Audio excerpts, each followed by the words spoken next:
Welcome to the VF-102 Diamondbacks Christmas Special, brought to you by F-14 Calverton, all things Grumman, straight out of Calverton.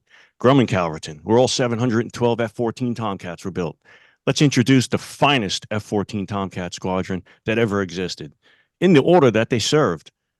We're going to begin here, and we're going to go from past to present.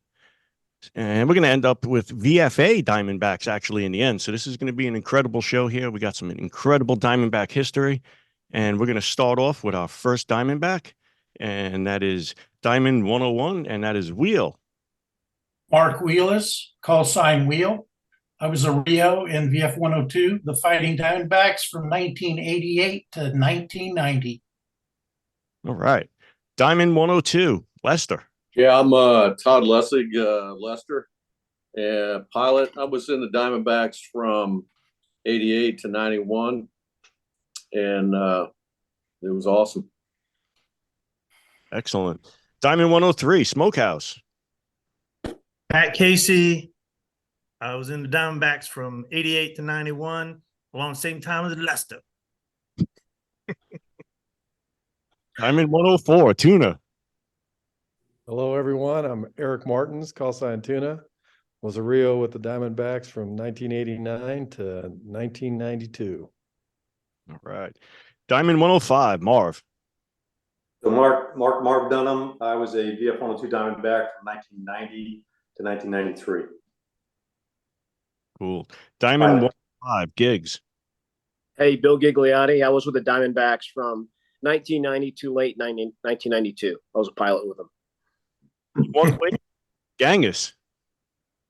Hey, good evening, everybody. Dave Kahn, call sign Gangus. I was a Diamondback from 1993 to 1996. I was in Rio. Diamond 109, Sweep. Good evening, everybody. Monty Ashelman, call sign Sweep. First time in 102 from 1993 to 1996 was my junior officer tour as a Rio. And then went back after they had transitioned to the F-18 Super Hornet as the executive officer, commanding officer from 2006 to 2009. Awesome. Diamond 110, Free Jack. Jack Freeman, call sign Free Jack. It was a Rio from 93 to 97, and then again from 2000 to 2002. And Diamond 111, Dexter. Hey, everybody. Gus Nickel, call sign Dexter. I was a pilot in the Fighting Diamondbacks, 93 to 96. Absolutely awesome. And of course, our hosts tonight are Rob Todd, USS America, Waste Catapults. Good evening.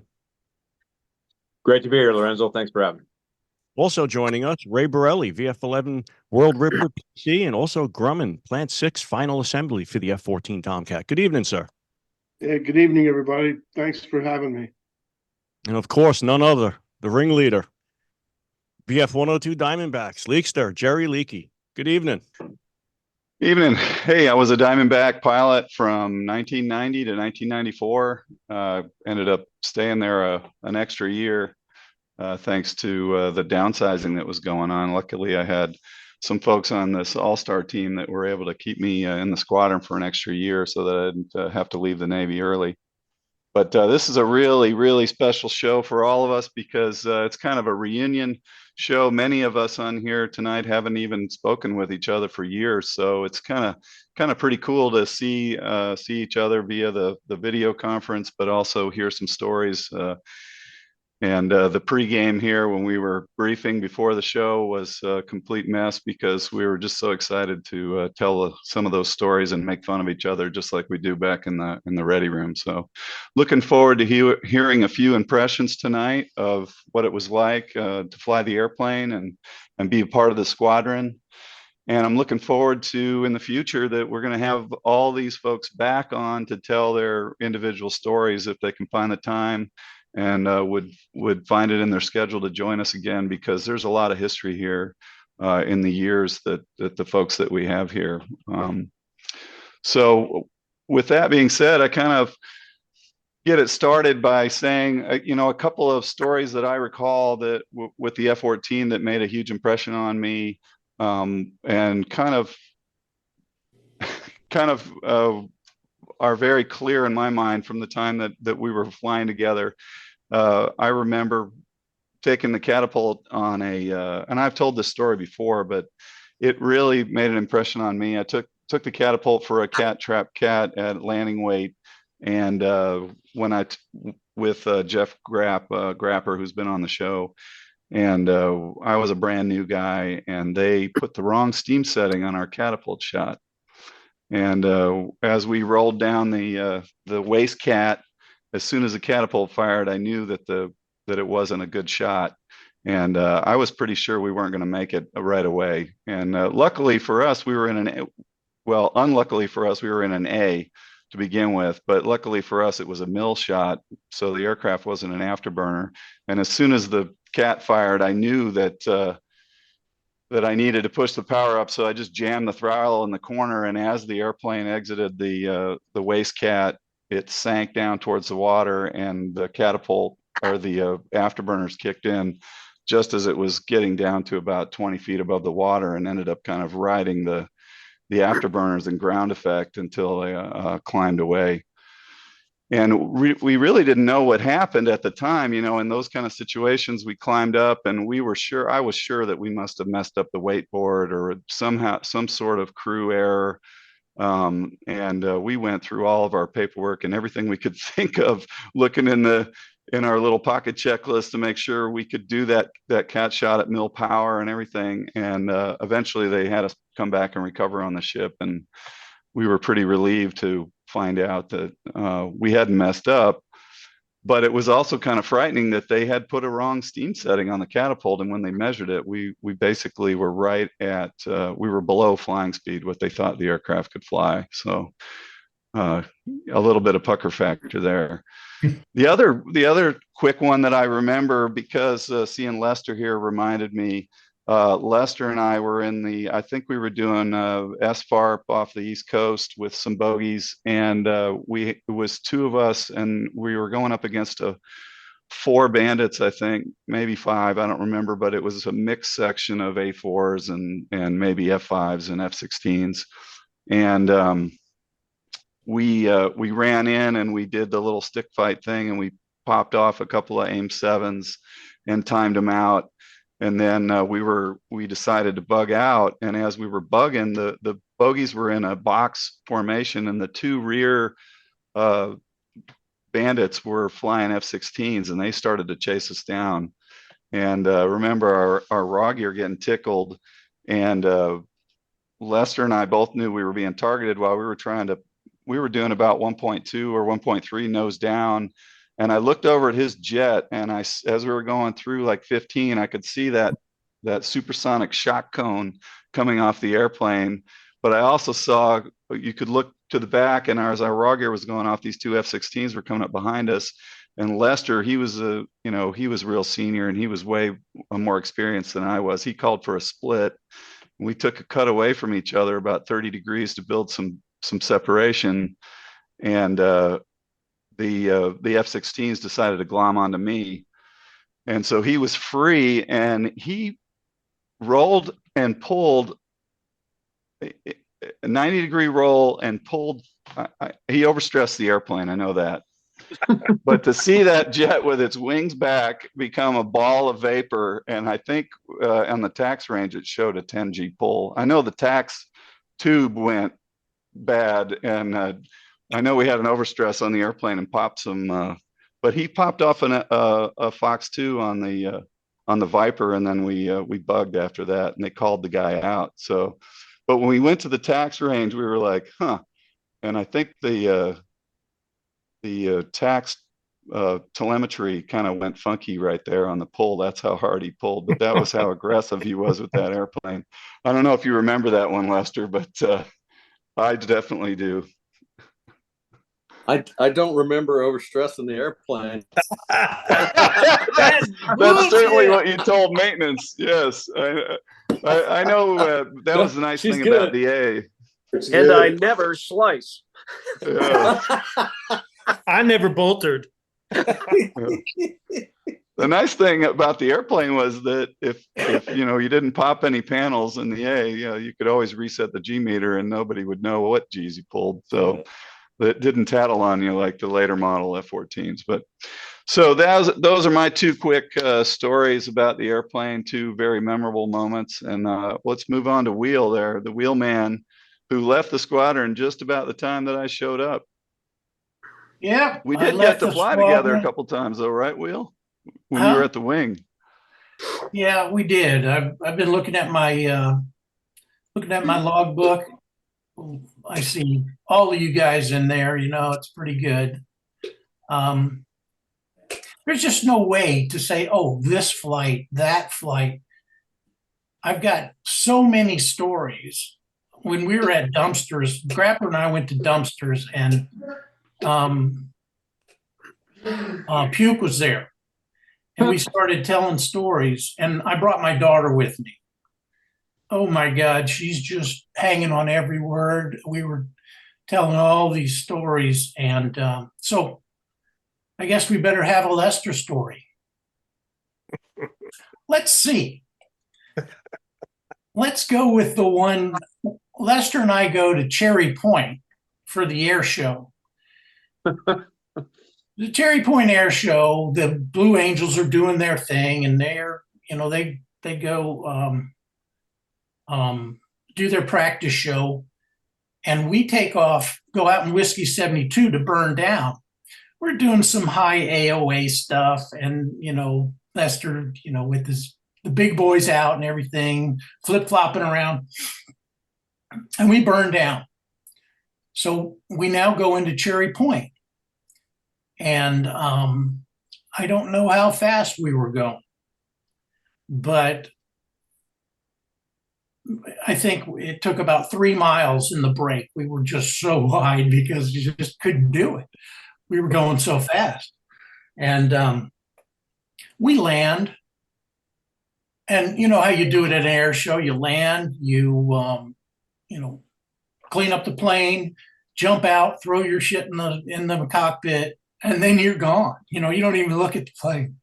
Well, we go to the club, and there's a bunch of bigwigs there. I mean, it's a big show. Blue Angels are there. I think we were both JGs at the time.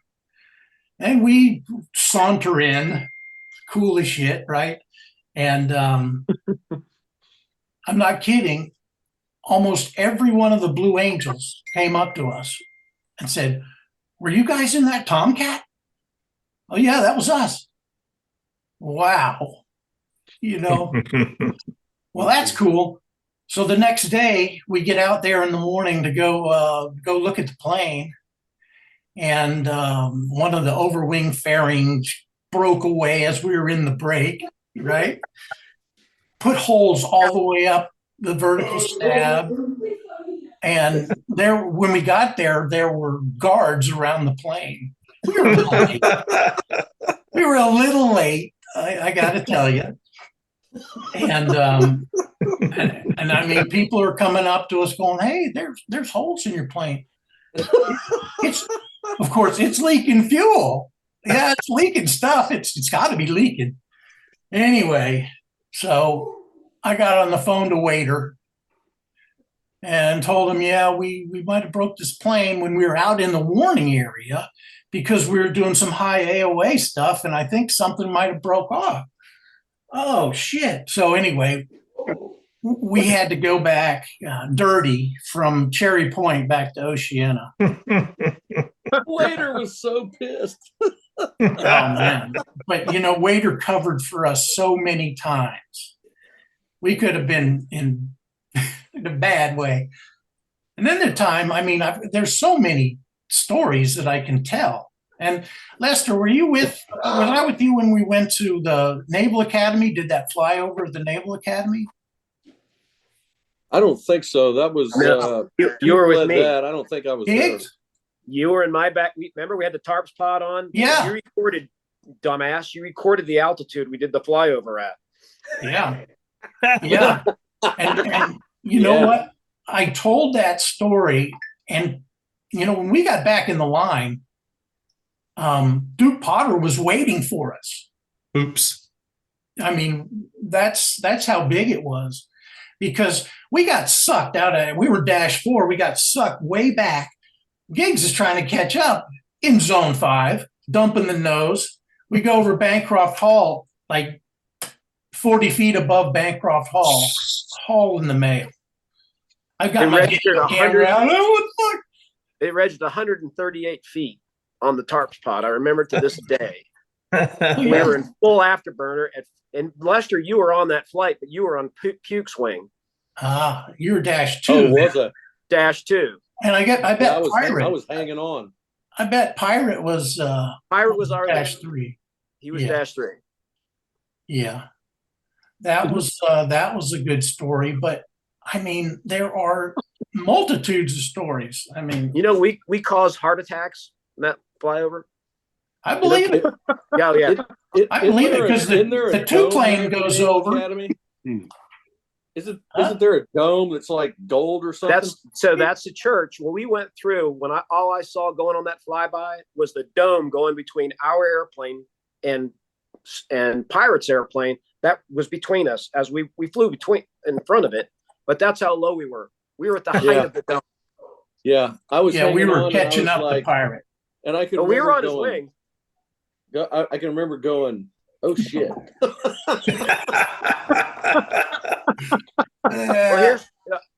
Here's an anecdote to that story. Years later, I was in another squadron, and the JOs in my squadron were at the academy for that. Oh, yeah. And I'm telling that story, and they stopped and went, "We were plebes at the academy. That was the lowest flyby ever, and people were falling out. Car alarms went off over the city."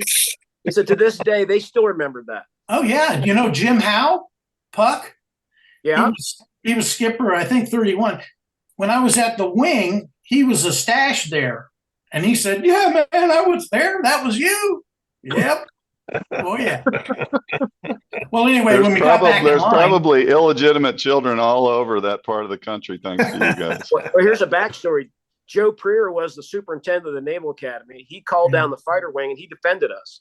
When the mayor of the city wanted us hung, Joe Preer, the superintendent, said, "Nope, I asked for a flyby, low, fast, and loud, and that's what we got." he asked for it. That's right. That's right.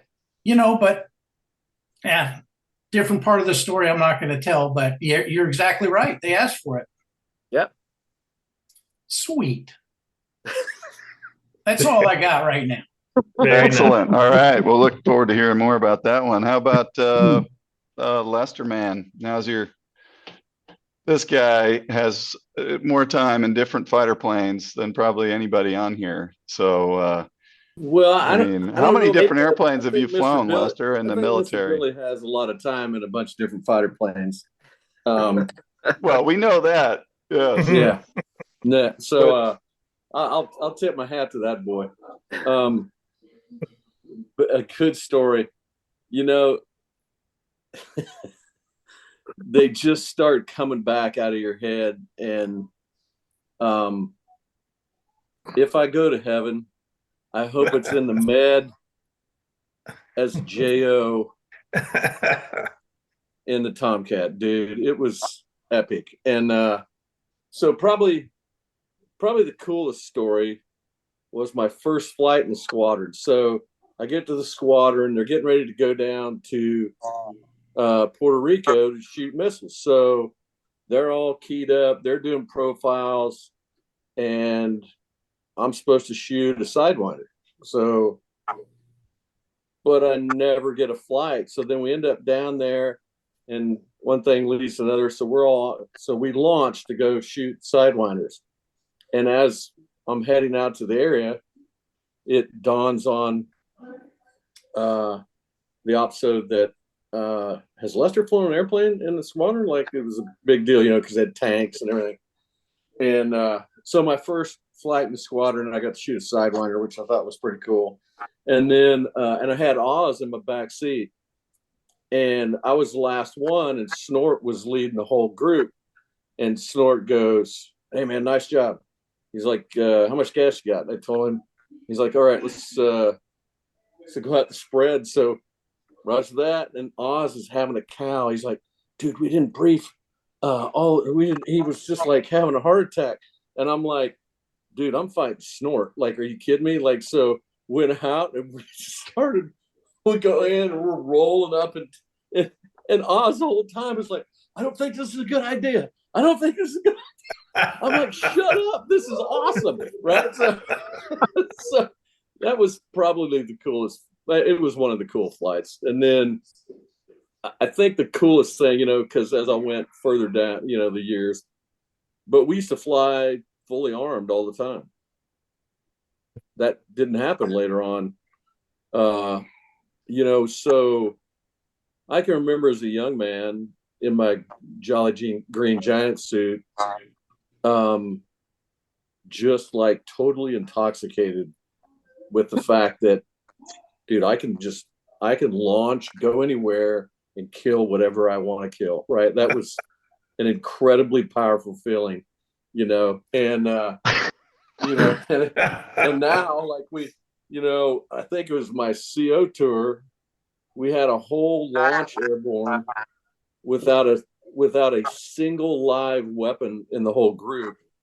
So they had to launch the alert when we're in the Red Sea because of some and I'm like, you got to be kidding me! Like you talk about, so, you know, demasculate. Anyways, it was just I just was like, I can't believe where we've gotten ourselves, right? So it was, but yeah, it was. There's story after story, and I got them with Grapper, who can't be here, and Billy, and all you guys. I mean, I think the big thing is just, you know, getting to fly with quality humans, and you know, just kind of letting it hang out. You know what I mean, and getting the mission done, and that's probably the coolest story of all, right? Because, you know, we roll back in after, dude, I haven't talked to some of you guys for a long time, and it's like we haven't missed a beat, right? So, yeah, that's cool. That's totally cool. Yeah. So, Lester, who won the fight between you and Snort that day? You know, I think I did okay, you know, as a brand new guy, and but yeah, but you know, probably Snort. You know, I was just so pumped that, you know, I'm like, I just shot a missile. Now I'm fighting Snort. I'm like, you know, I mean, the sack was large that day. I think I remember there was a time you were launching, and at Lester, I remember on the ship, and your wingman, you got to go as a single ship, and you had no mission. And the first thing you said on the radio was vectors to Snort. Yeah, dude, I got that was a whole nother story. I kind of got I might have got a little skosh on gas, and I had to call up my buddies in the A6. I'm like, dude, I need some love. Like, I got a little bit of love from the A6 guys. But then they invited me over to the 6-man and turned out the lights and said, nude them up. And I'm like, I'm out.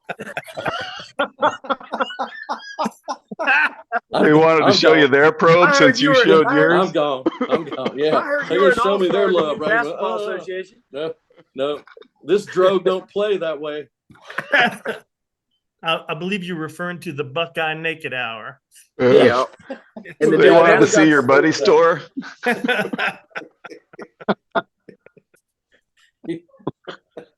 Mind if I push in your stool? I feel sorry for Lorenzo. I was just trying to figure out what he could keep and what he can't. Oh, yeah. Fine. This is good. All right, so let's move along here, little doggy. This was the ready room that I came to when I first got there. Was Smokehouse and Lester show was on in every AOM, and that was they were like two kids in a kindergarten class that eventually did have to be separated, or we never get through an AOM. So Smoke, tell us your impressions. Well, first of all, I want to echo what the fellows said in front of me. You know, there's so many memories that, I mean, my wife says it's like you come alive when you start talking about this stuff. It's like you're there again. But before I tell a F-14 story, one of the million, I just want to say that coming from a young man, if you say, well, this is the most talented bunch of guys I've ever met or worked with, it's like, that doesn't mean anything.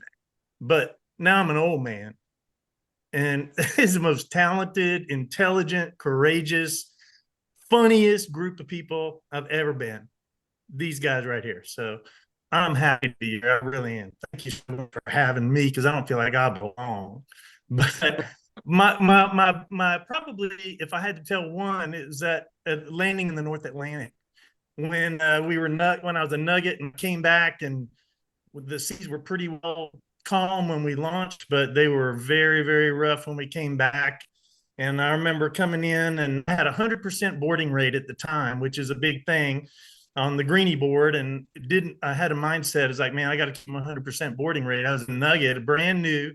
And the bow, when it went down, you could see water coming over the bow of the USS America, and you could see the screws turn as it was going down.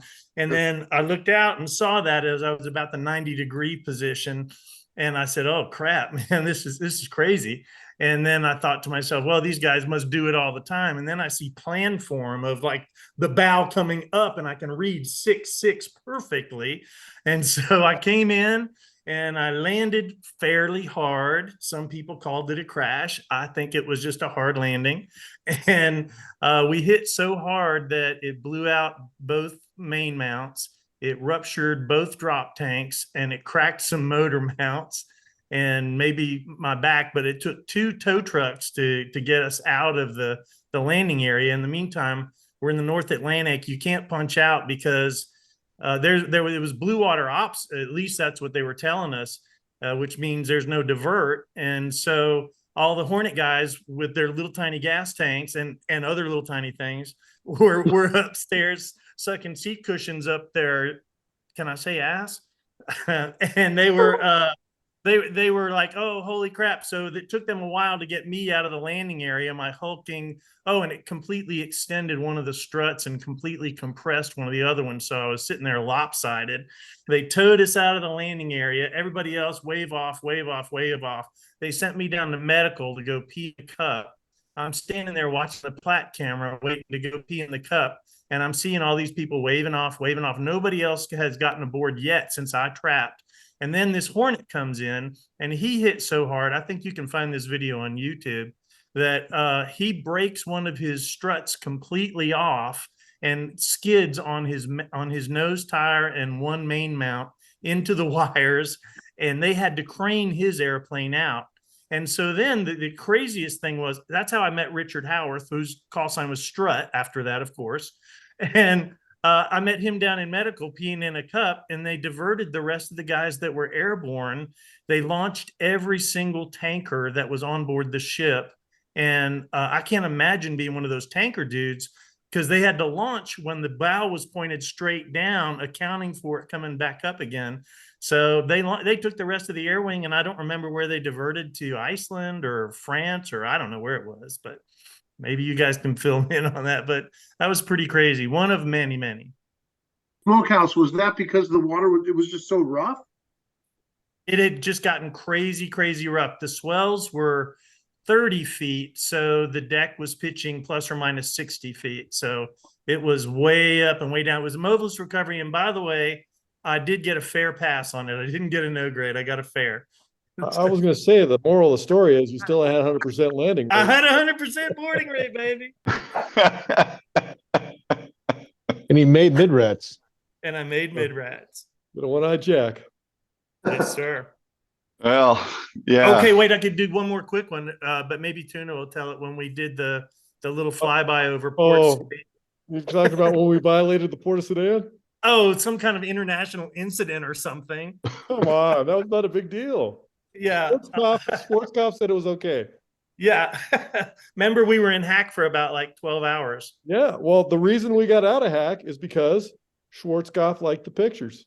Exactly right. We might be able to tell that one later, but yeah. Okay. All right.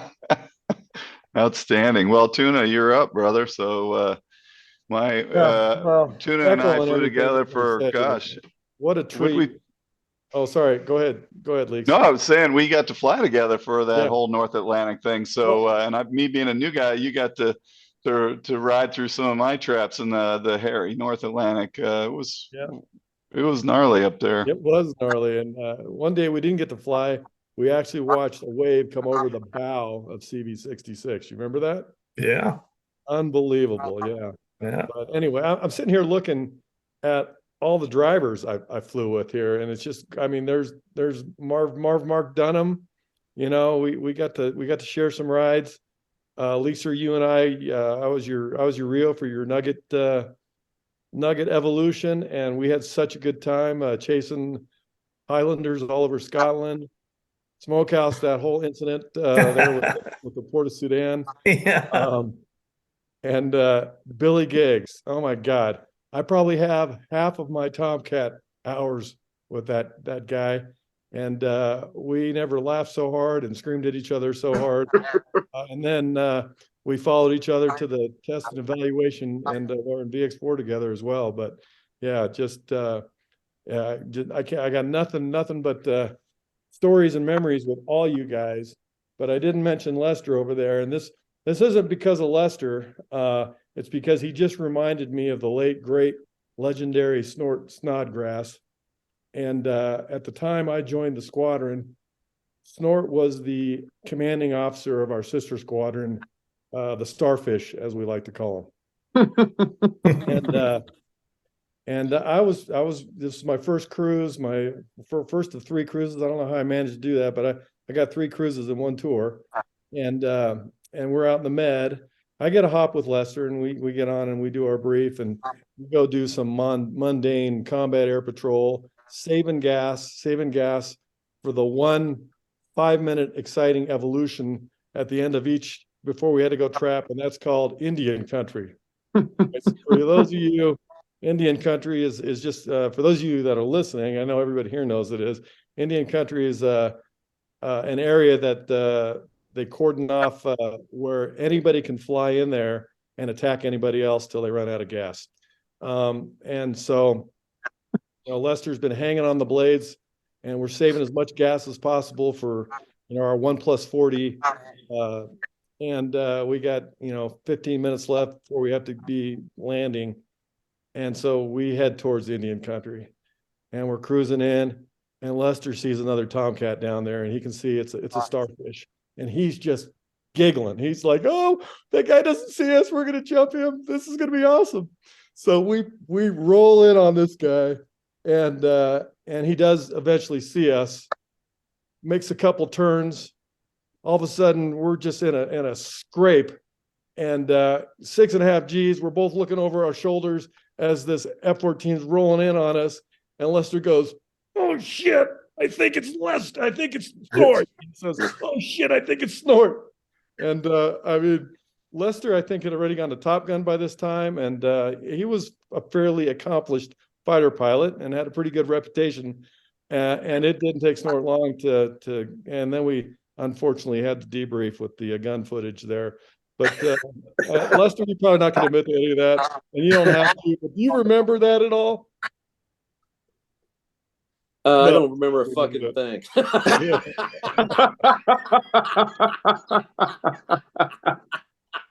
Yeah, the story's about Snort, right? But that's not how I remember it. That's fake news. That's fake news right there. That's fake news.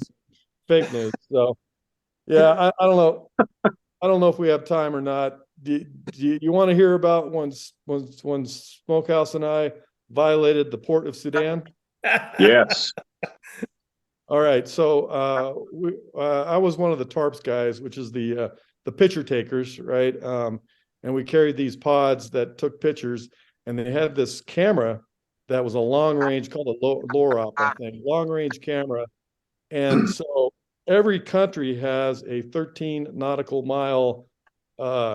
Don't mess up this word, guys. Littoral boundary. Okay? Starts with an L. Okay. Oh. Yeah. And so no, I think the fly in at about 30,000 feet. Oh, like you're supposed to fly in at 30,000 feet, and then this camera can take pictures, really close pictures, because it's such a zoom camera. So we get this brief from Tootsie, the OPSO, and he says, "Guys, there's a ship there. We know it's carrying armament to Iraq from the port of Sudan, you guys have to get the pictures, right? Smokehouse, you have to get the pictures. That was the brief. So we're like, all right, we can do this.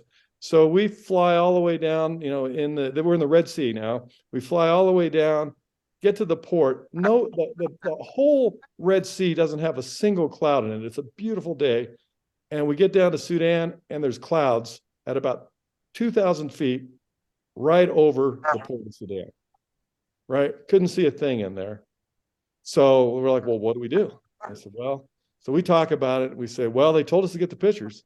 So we head out to sea, bump down to about, you know, 1,900 feet and freaking get the burners on and turn the cameras on. And we just go raging right over the port of Sudan, just booming the place. And they have some SAM stuff there, and all of a sudden our raw gear starts going, you know, we have all the noise, and we're racing around. And so we go right over it and then turn to make our way out. And right as we're turning 90 degrees, I look down and I can see the ship that we were supposed to take a picture of. Set it right on the side. And I knew, because we're 90 degrees to the ship, I know the camera's not on it. And I'm like, Smokehouse, there it is. And he goes, all right, let's go get it again. And we come right back around and we fly right over it and get out of there, right? And we go home, and you know, we come in and we go into Intel, and they show the pictures, and the ship is gargantuan. Like one frame of the film is only like, you know, 10 feet of the deck, right? Because the camera's supposed to take pictures from 30,000 feet. We got zoomed in pictures of this thing, and so we're high-fiving, and everybody say, good pictures, you got the pictures. And then people are like, how high were you? How close were you? We got the pictures, right? And then obviously the camera kind of gave us away. So then, we get told that we violated, you know, international airspace. Go pee in a cup, you know, go to the state in the last 3 days, you know, how many times you go to the bathroom, and go to your rooms. You guys are locked down. We're in hack. And we'll see about if you're ever going to have your wings back again. So then we kind of sneak into each other's room. At that time, we weren't in the same 6-man there, and we're like, oh man, what's going on here? It's like, I don't know. We don't know. We don't hear a thing. Well, in the background, they got those pictures out, sent them to Schwarzkopf. It proved that ship was in the port of Sudan that had been in, you know, over in Iraq just a few days ago. And apparently he was ecstatic, and all of a sudden, Smokehouse, tuna, you guys are back on the flight schedule. Yeah. We're like, what? How close was I? I probably made a lot of that shit up, but how close was I? No, do you remember what it was funny as hell, because they came up and started talking to us, you know, because we had been told we had to get those pictures. And they came up on the radio and said, hey, you're in our airspace. Oh, yeah. And we radioed back to them and said, hey, turn on, we're a U.S. warplane in international airspace. Turn off your fire control radars or you will be fired upon. And we didn't have shit to fire on them. We just hauled ass over the port and took pictures and left. And I remember the Intel guy saying when we got back, saying, man, that's just a really good camera. Wow. That's a great story. Yeah. It's a great story. Yeah. So, yeah, we've almost crashed airplanes and we violated international airspace. Where are we going with this thing? Marv? We stayed out of Iran that day, so I think everything worked out. Yeah, it worked out. So I'll build on the Tarps piece, and my apologies to the Calverton boys.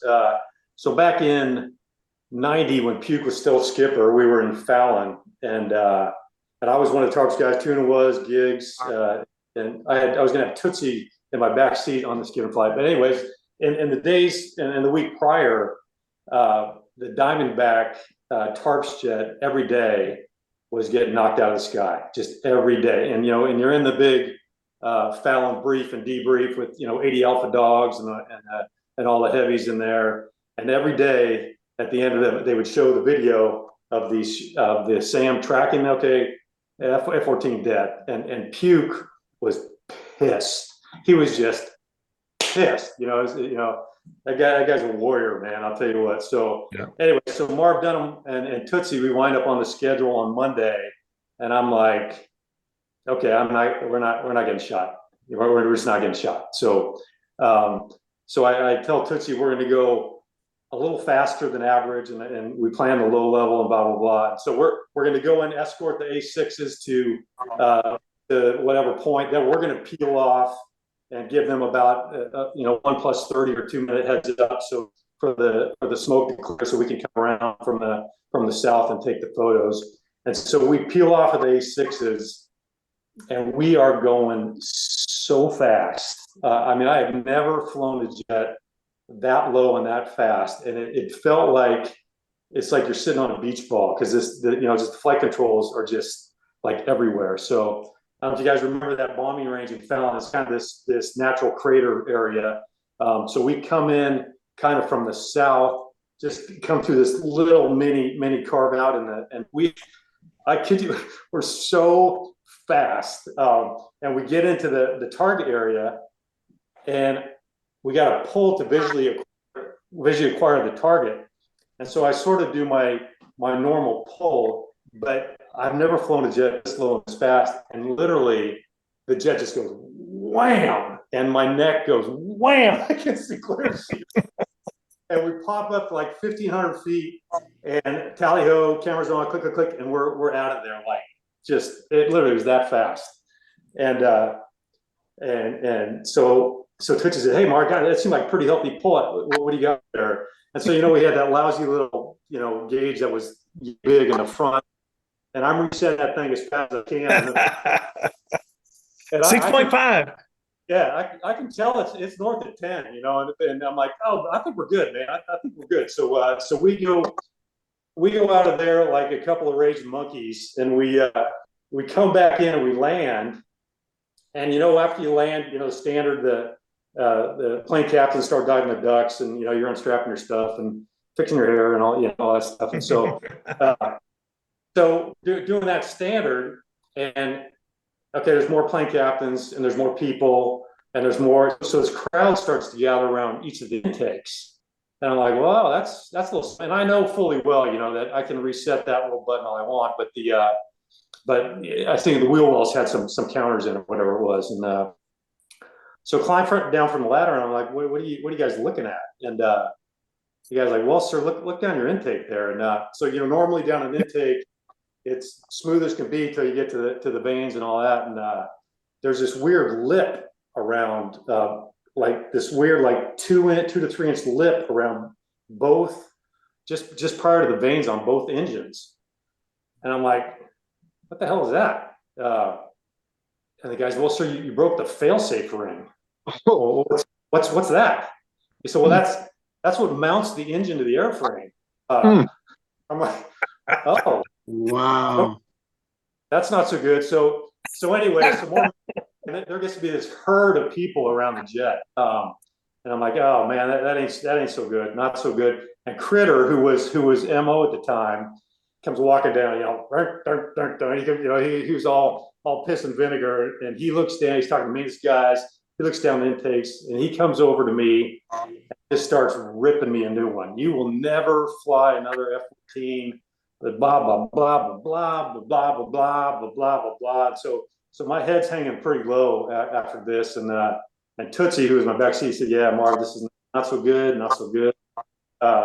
So then here comes Puke, and he talks I can see in the distance. He talks to Critter, and he looks over. He comes down, looks at the jet, looks down the intake, talks to some of the maintenance guys, and he comes over to me and he said, "How's it going, Marv?" And I'm like, "Well, Skipper, you can see I broke your jet here." He said, okay. Did you get the pictures? I said, "Yes, sir. I'm pretty sure we got the pictures." And he said, "Well, did they shoot you down?" I'm like, "No, sir. I'm pretty confident they didn't shoot us down." And he goes, "That a boy, son." And I never heard another word about it. It was Makes awesome. sense. Yeah, it was awesome. Puke was the eternal warrior, man, and he, to this date, I mean, you fella, I tell you, I'm pleased to be in this room with all you guys, and So thank you for that. But he was a rock star too. So that's what I got. And they lived happily ever after. That is a beautiful story, and that's amazing. And I tell people that story because I was there, and I remember when it happened, and I was blown away that airplane could take that kind of punishment.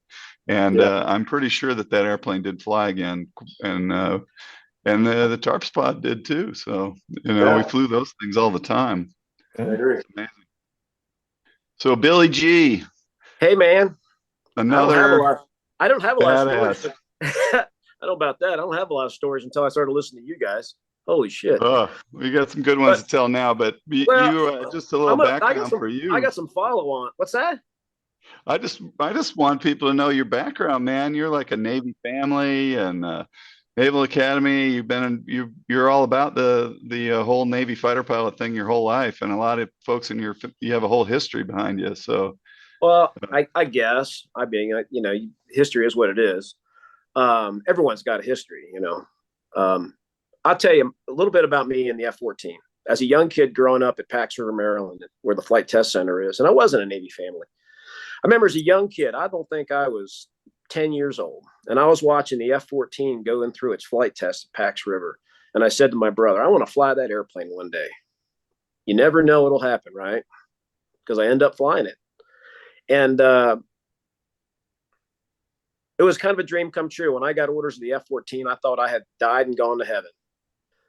And, I didn't want to, it was kind of funny when I ended up in VF-102, it was, I wanted to get to a squadron that was going to sea right away. I wanted to make my mark. Everyone's in a hurry to be somebody. And I thought that if I went to a squadron that was deploying right away, I'd have a better chance of doing that. So when I got orders to VF-102, and the reason I did was because Puke grabbed me. He had flown with my brother previously in the F-14, and I had known Puke for years. He goes, "You're coming to my squadron." And I said, "Well, all right then." And I didn't know what I was getting into until I walked in the ready room. And as we all know, and I think you've heard, the people are what make this community great. The airplane is special. It really is a special aircraft. But the people are what made the airplane special. From the maintainers to the pilots and the Rios and everyone else involved. That's the memories that I have most. But two things. One is, Smokehouse, you had me rolling on the floor when you did your Iraqi pilot thing about your buddy over in Iraq. Holy shit. You remember that when you came up on the radio and did that thing? So a copy of the intel brief of the people alerting them that the Iraqis had our frequencies. Oh shit. He gave the Iraqis three choices. You can stay and fight, you can turn and run, or you can just shit in your pants. And he said that over a frequency that they could all hear. So that's going on. And of course, Smokehouse only tells us he's done this thing, right?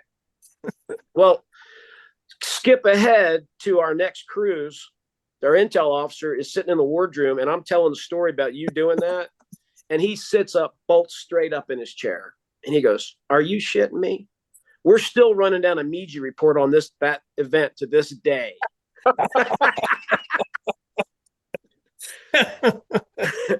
And Marv, by the way, it wasn't just the engine mounts you blew out on that airplane. You delammed the entire intakes of that aircraft, and we stiff-legged it back to Oceana at 250 knots below 10,000 feet.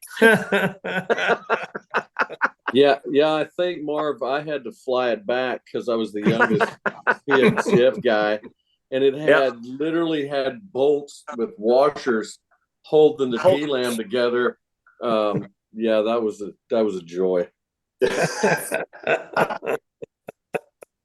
And talking about people getting it done, there's an example. But do y'all remember when Critter and Pirate were bringing two jets home in a two-ship back home from that detachment?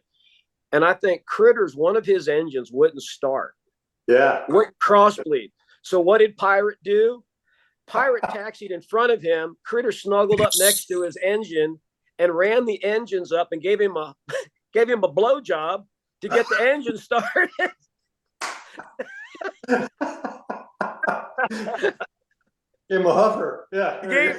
A huffer.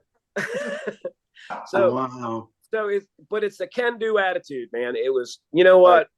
The airplane was wonderful, but it was those of us who were blessed with the opportunity to fly it that made it really special. We did. Man, maintainers were awesome. Absolutely awesome. Yeah. It was a great platform, and I've flown a lot of different platforms, but I always think back to my days flying the Tomcat, and I was able to fly, all the different versions, A's, B's, and even the A's with the digital flight controls, which were really nice. But God, it was just a neat airplane to fly. And what was unique though about it was the community of those of us who worked on it and flew it and did all that work. That was my best memories. The people. Yeah. Awesome. Yeah. Outstanding. All right. So next up is Genghis, who we've had on the show already, telling extensive stories, but I know that he has more. Here's your encore. Well, yeah, that was in a different life in a different squadron. But I will continue Giggs's theme.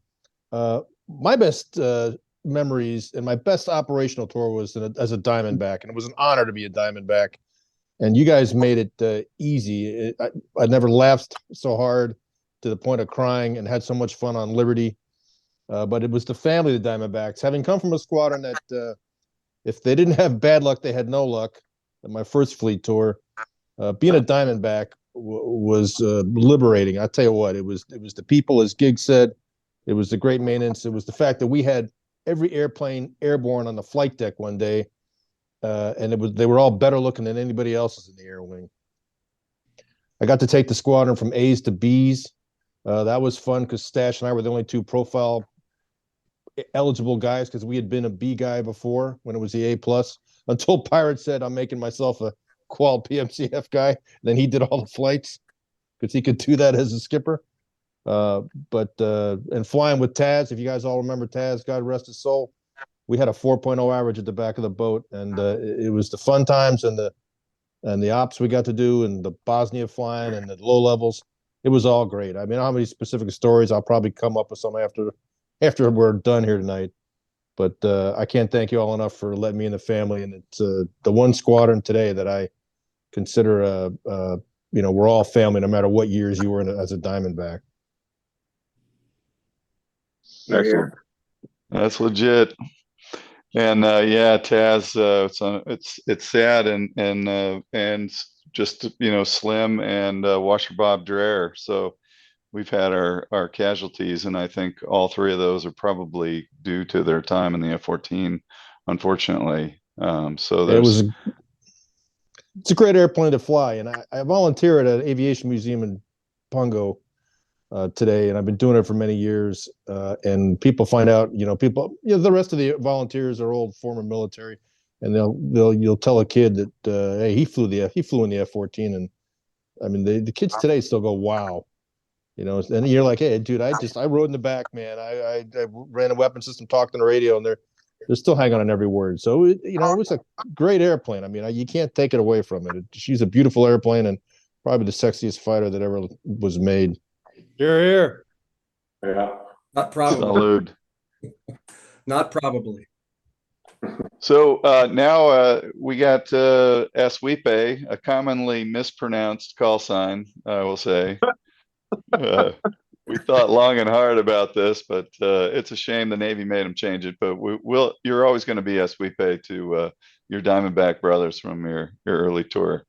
So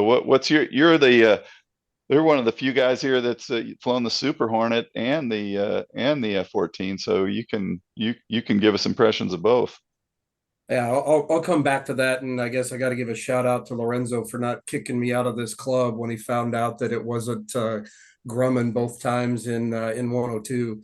But and yeah, on the call sign thing, certainly all you guys, big Saturday Night Live fans, and I got that call sign and getting ready to head out to the Top Gun class there in 94, I think it was, and we're walking out to the flight line, and I see Pirate has got two jets painted up like 102, two CAG jets with D-Man, and it's got a sweep A there on the back seat. And I said, hey, hold on a second. I have to go get a camera because by the time we get back from this flight, that's going to be gone. And sure enough, they're sanding it off by the time we get back. And so Pirate was like, hey, this is going to be temporary. Let's just send the message traffic with Ash. And then unfortunately, maybe, you know, Ash stuck, you know, that's what Top Gun knew me as, and then everybody else. And then I always feel bad because just like at the Oceana Air Show this past couple months ago, you know, people will come up to you because they know about the call signs. And so, you know, people will walk up to me, and this one particular lady, she goes, "Your guys' stories and your call signs are unbelievably good and interesting. Tell me how you got Ash." And I just had to sadly tell her that it was just shortened for Ash, shortened to Ashleman. But hey, what I wanted to talk about is certainly, you know, unbelievably honored, you know, to be part of this group and to have been part of the Tomcat community. And you've certainly heard a lot of people talk about the legendary big fighter, and you've also heard a lot of people talk about the legendary air crew. And certainly feel blessed that my first fleet squadron was in VF-102. Just like Dexter said before we went live, heard stories of all you guys. Some of them, it's the first time I'm seeing your face. So it's good to see. I'll tell you that, you know, Leekster, Hoon, Mango, you know, Boz, you know, all those guys, you know, continue to carry on your legacy and train me. And I was the first new guy there in a year and 10 months. So, you know, the normal kind of meat to the lions of the new guy. I was the first new guy there in a year and 10 months. And I got a lot of gouge before I went over there, as you do. You know, one of them is don't act like you don't like your call sign or it'll stick. So I won't go into the call sign that Needles Neidlinger wanted to give me, but I acted like it was cool. And fortunately, the ready room didn't like it. So when his change of command happened 3 months later, the call sign went with it. So that worked. What I did not get was the, you know, when they ask you to stand up and tell us about yourself.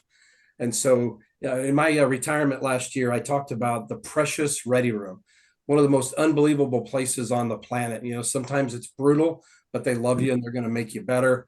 And you're with your brothers out there doing some unbelievable work.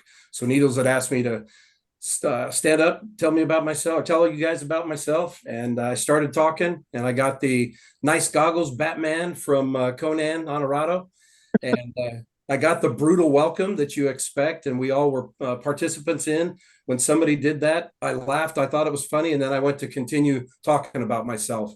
And that's when it got mean. So I realized that it's time to sit down. And one of the things that you guys all taught those of us, and for the rest of my career, was just how precious the opportunity to be in this community, in this aircraft. And I'll never forget standing alert with Ken Skaggs, call sign Boz. He was the one I was crewed up with. So my name for about 6 to 9 months was Newbie. And we're standing in alert. I think we had like the 0400 to 0800 on the America off of Somalia. The sunrise, the America's, you know, steaming into the sunrise, a light breeze coming over the aircraft and the flight deck. And I'm a very optimistic kind of guy. I guess I was trying to be a funny new guy and talking about how it sucked we didn't go flying. But what came out of my mouth was, "This sucks."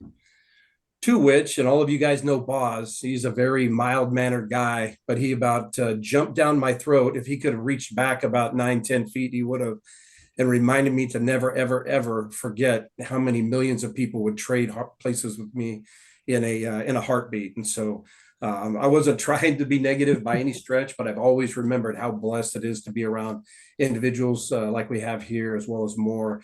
And then just kind of, you know, fill you in a little bit. I think I was probably the first guy, PXO, that when they decided to sunset the Tomcat in 2006, it was all going to be Super Hornets going forward. And so for me, going out to VFA-102, the Diamondbacks, who are now at the time, they're in Atsugi, Japan. I go out there, and I will tell you that the ready room was full of people just like those that everybody in this call has experienced. And that was very rewarding and refreshing to see that the legacy that I came into this business with continued. I'm not really sure if all my Super Hornet baby JOs were jazzed that I called them Tomcat guys, because that's how they acted, but they knew what I meant, and they knew how much that meant to me, for those guys to continue on. And one funny story about VFA 102, all my department heads were either Hornet legacy babies or legacy Hornet babies. And I had 2 or 3 Tomcat babies. And after I left as a commanding officer, so of course my XO is now the CO, had an incident with one of our JOs on Iwo Jima, which is where we did our field carrier landing practices over there in Air Wing 5 in Japan. Did something he shouldn't have done one morning. When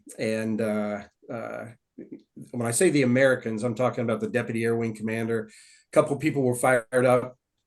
So the then commanding officer of 102 brought his department heads together for a little bit of training. And he was asking them all, I want you to tell me about a major incident like this that you've had in a previous squadron and what your commanding officer did about it. So they went around to, just happened to be first the Legacy Hornet babies. And it was everything from, I don't know, we've never been in a squadron that had a big deal like this, to giving an example of what the commanding officer did. And when it got to Brian Downey, call sign Mort, that I think maybe Free Jack was in 102 his second time with, when it got around to him and he was like, Mort, tell me, because Mort's a Tomcat guy.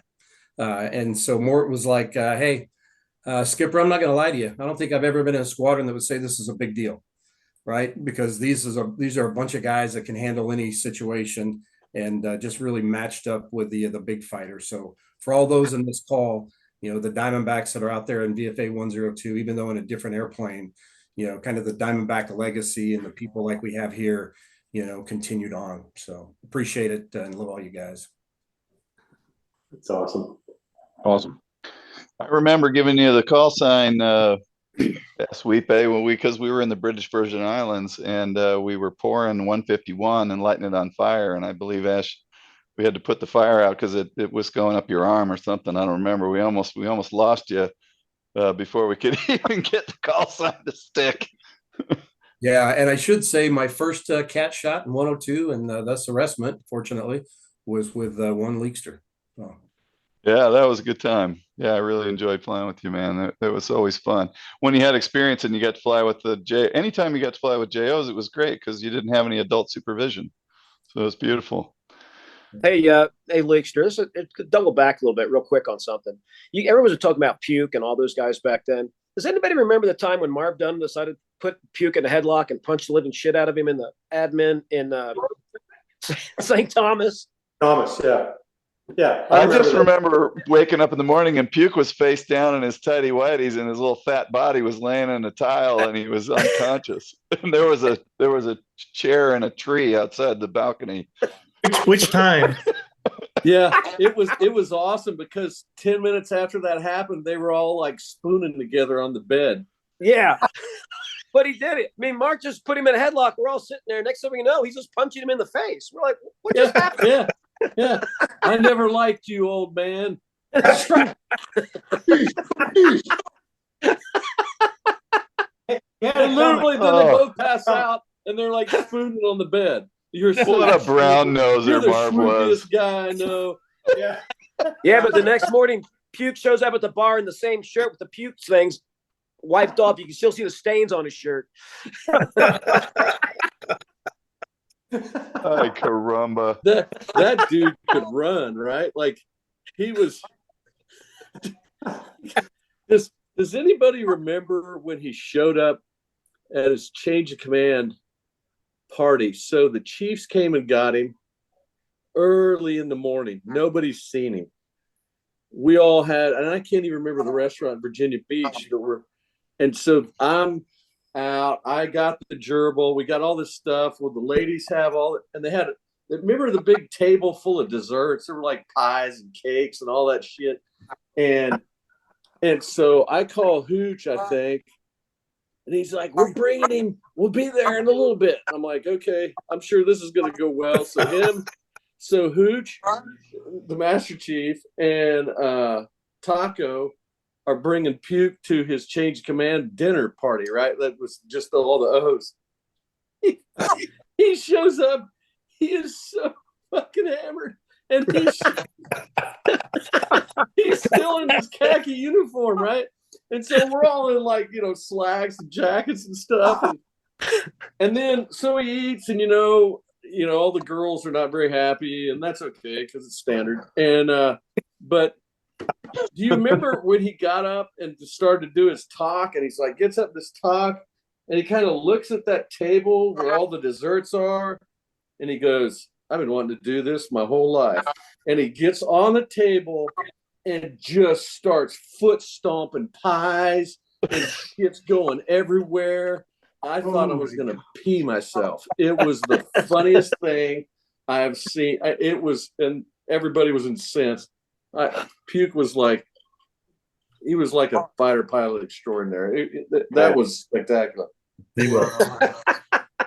I tell you, the gerbil in this discussion, and unfortunately now I remember the thing, just the statuesque, like it's like, wow, okay, wow. It was horrible. I looked at the guy, I'm like, seriously? Like we paid for that? Like it was like, like that, it had paper. I thought you were an artist. He told me he threw it sad. Out his car window on the way home from the circus. Oh my God.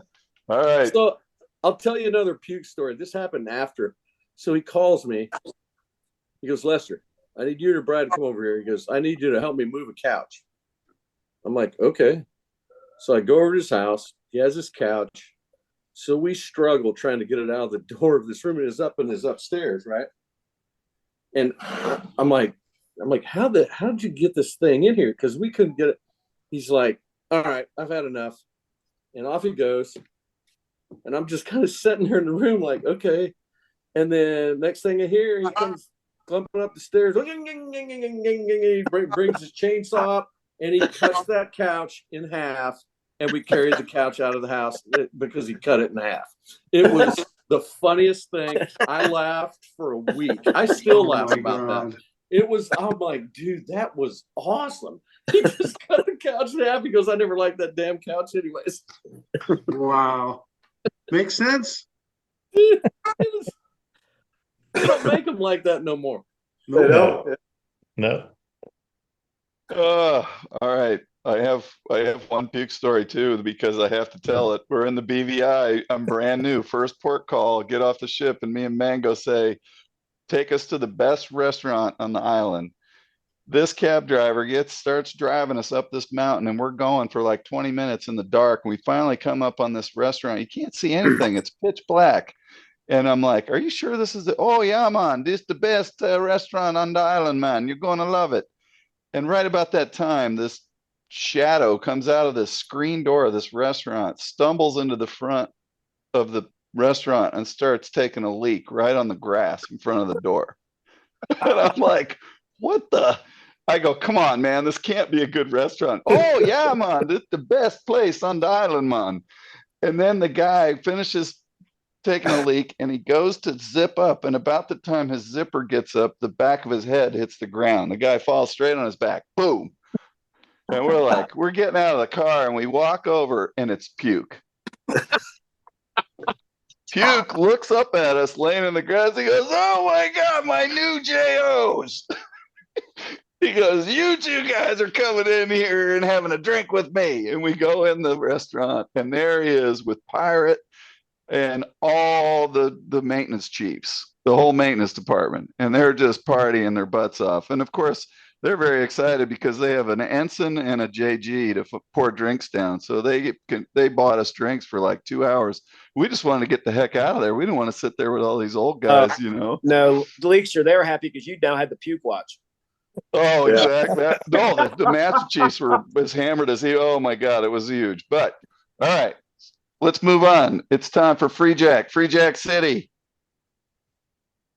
The man. So I got to tell you, it's this is reminding me of when I joined 102, because I was one of the last of the JO group to join. So Monty was the first of the group, and then I came in at the tail end right before cruise. So I appreciated just being able to shut up and enjoy the show, and that's what I've been doing throughout the course of this whole thing. And it's amazing flashbacks.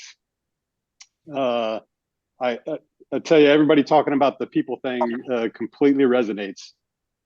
I was couldn't believe how incredibly fortunate I was kind of joining this group and getting to fly with those. And I know that there's about half of you on here that I didn't get to overlap with, but those that are on here that I did, just incredible. And I was fortunate enough to get crewed up with Leakster. when I first showed up to the squadron. So I showed up for the last set of workups. Com2X is already done. It was on the downhill slide before we went on deployment. So I think we were crewed for the entire deployment, which was incredibly fortunate for me.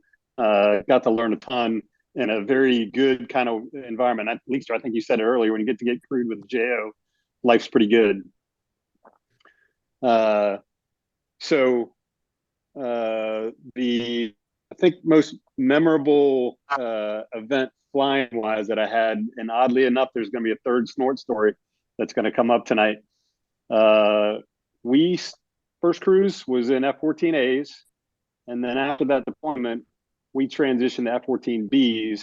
So the money flowing in for us, which it wasn't for everybody at the time. So we got a ton of flight hours during that time in between, so that we could do the transition from A's to B's. And Snort took over as fighter wing right about that time. And when he took over as fighter wing, I think it was his first flight. It was definitely his first flight in VF-102 after he had taken over, but it was really early on, because he came over, and before the flight, he briefed the squadron. And I want to say at that time, there was a 5,000 foot, 10,000 foot hard deck. I'm sorry, 10,000 foot soft deck and a 5,000 foot hard deck when you were dissimilar. But when you were fighting similar, so another Tomcat, it was 10,000 for both, and it didn't make any sense at the time. And so I can't remember who it was in the room that said, "Hey, why are we doing this?" And he got this odd look on his face, and he goes, "You know what? That changes today." So he, in the spur of the moment, said he was changing that rule, and he went flying later on that afternoon with a new rule for all Tomcats, was 10,000 foot hard deck, 5,000 foot soft deck. I'm sorry, 10,000 foot soft deck, 5,000 foot hard deck. So I got to be in Stash for Stashy's back seats for that flight, and I had no idea what I was in for. I was still relatively junior at the time. No, you didn't, Free Jack, because I was in Snort's back seat for that same yeah, flight. That's right. And so I did not know that essentially the rules are out the window.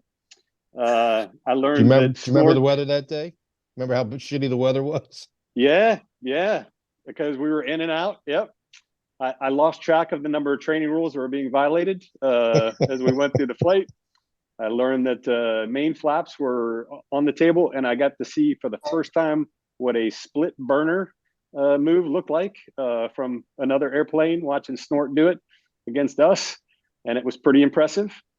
I will tell you that Stash, I look back and I remember, and what I can tell you is my line of sight shifted right around this range.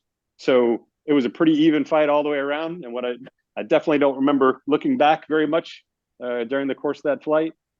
I remember that was, I don't want to say I was scared, but it was a little nerve wracking. The close passes that we had that day. Do you remember listening to the recording afterwards where we're all watching the thing and Free Jack's there, like, all of a sudden you hear on the tape. Yeah, I was going to leave that part out. That was it. And I still remember to this day when we were done, he had Stash kind of join up, and he wanted him to pull a little bit more forward, and he's over there making direct eye contact with him, like, "Great fight, Stash." I'm just trying to clean myself up in the back seat so we can make it home. But that was looking back, that was an incredibly impressive flight. Felt fortunate to be part of that one. And he didn't even break, and nobody broke a torque tube. It was great. Yeah. I think they had those torque tubes kind of fixed by that point, but people still, I broke several of them. I know all the A guys have broken those damn things, it was.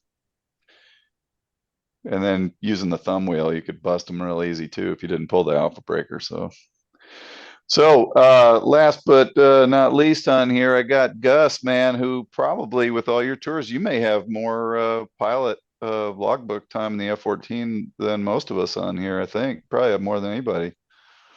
Yeah, I don't know about that. Maybe I was extremely fortunate though.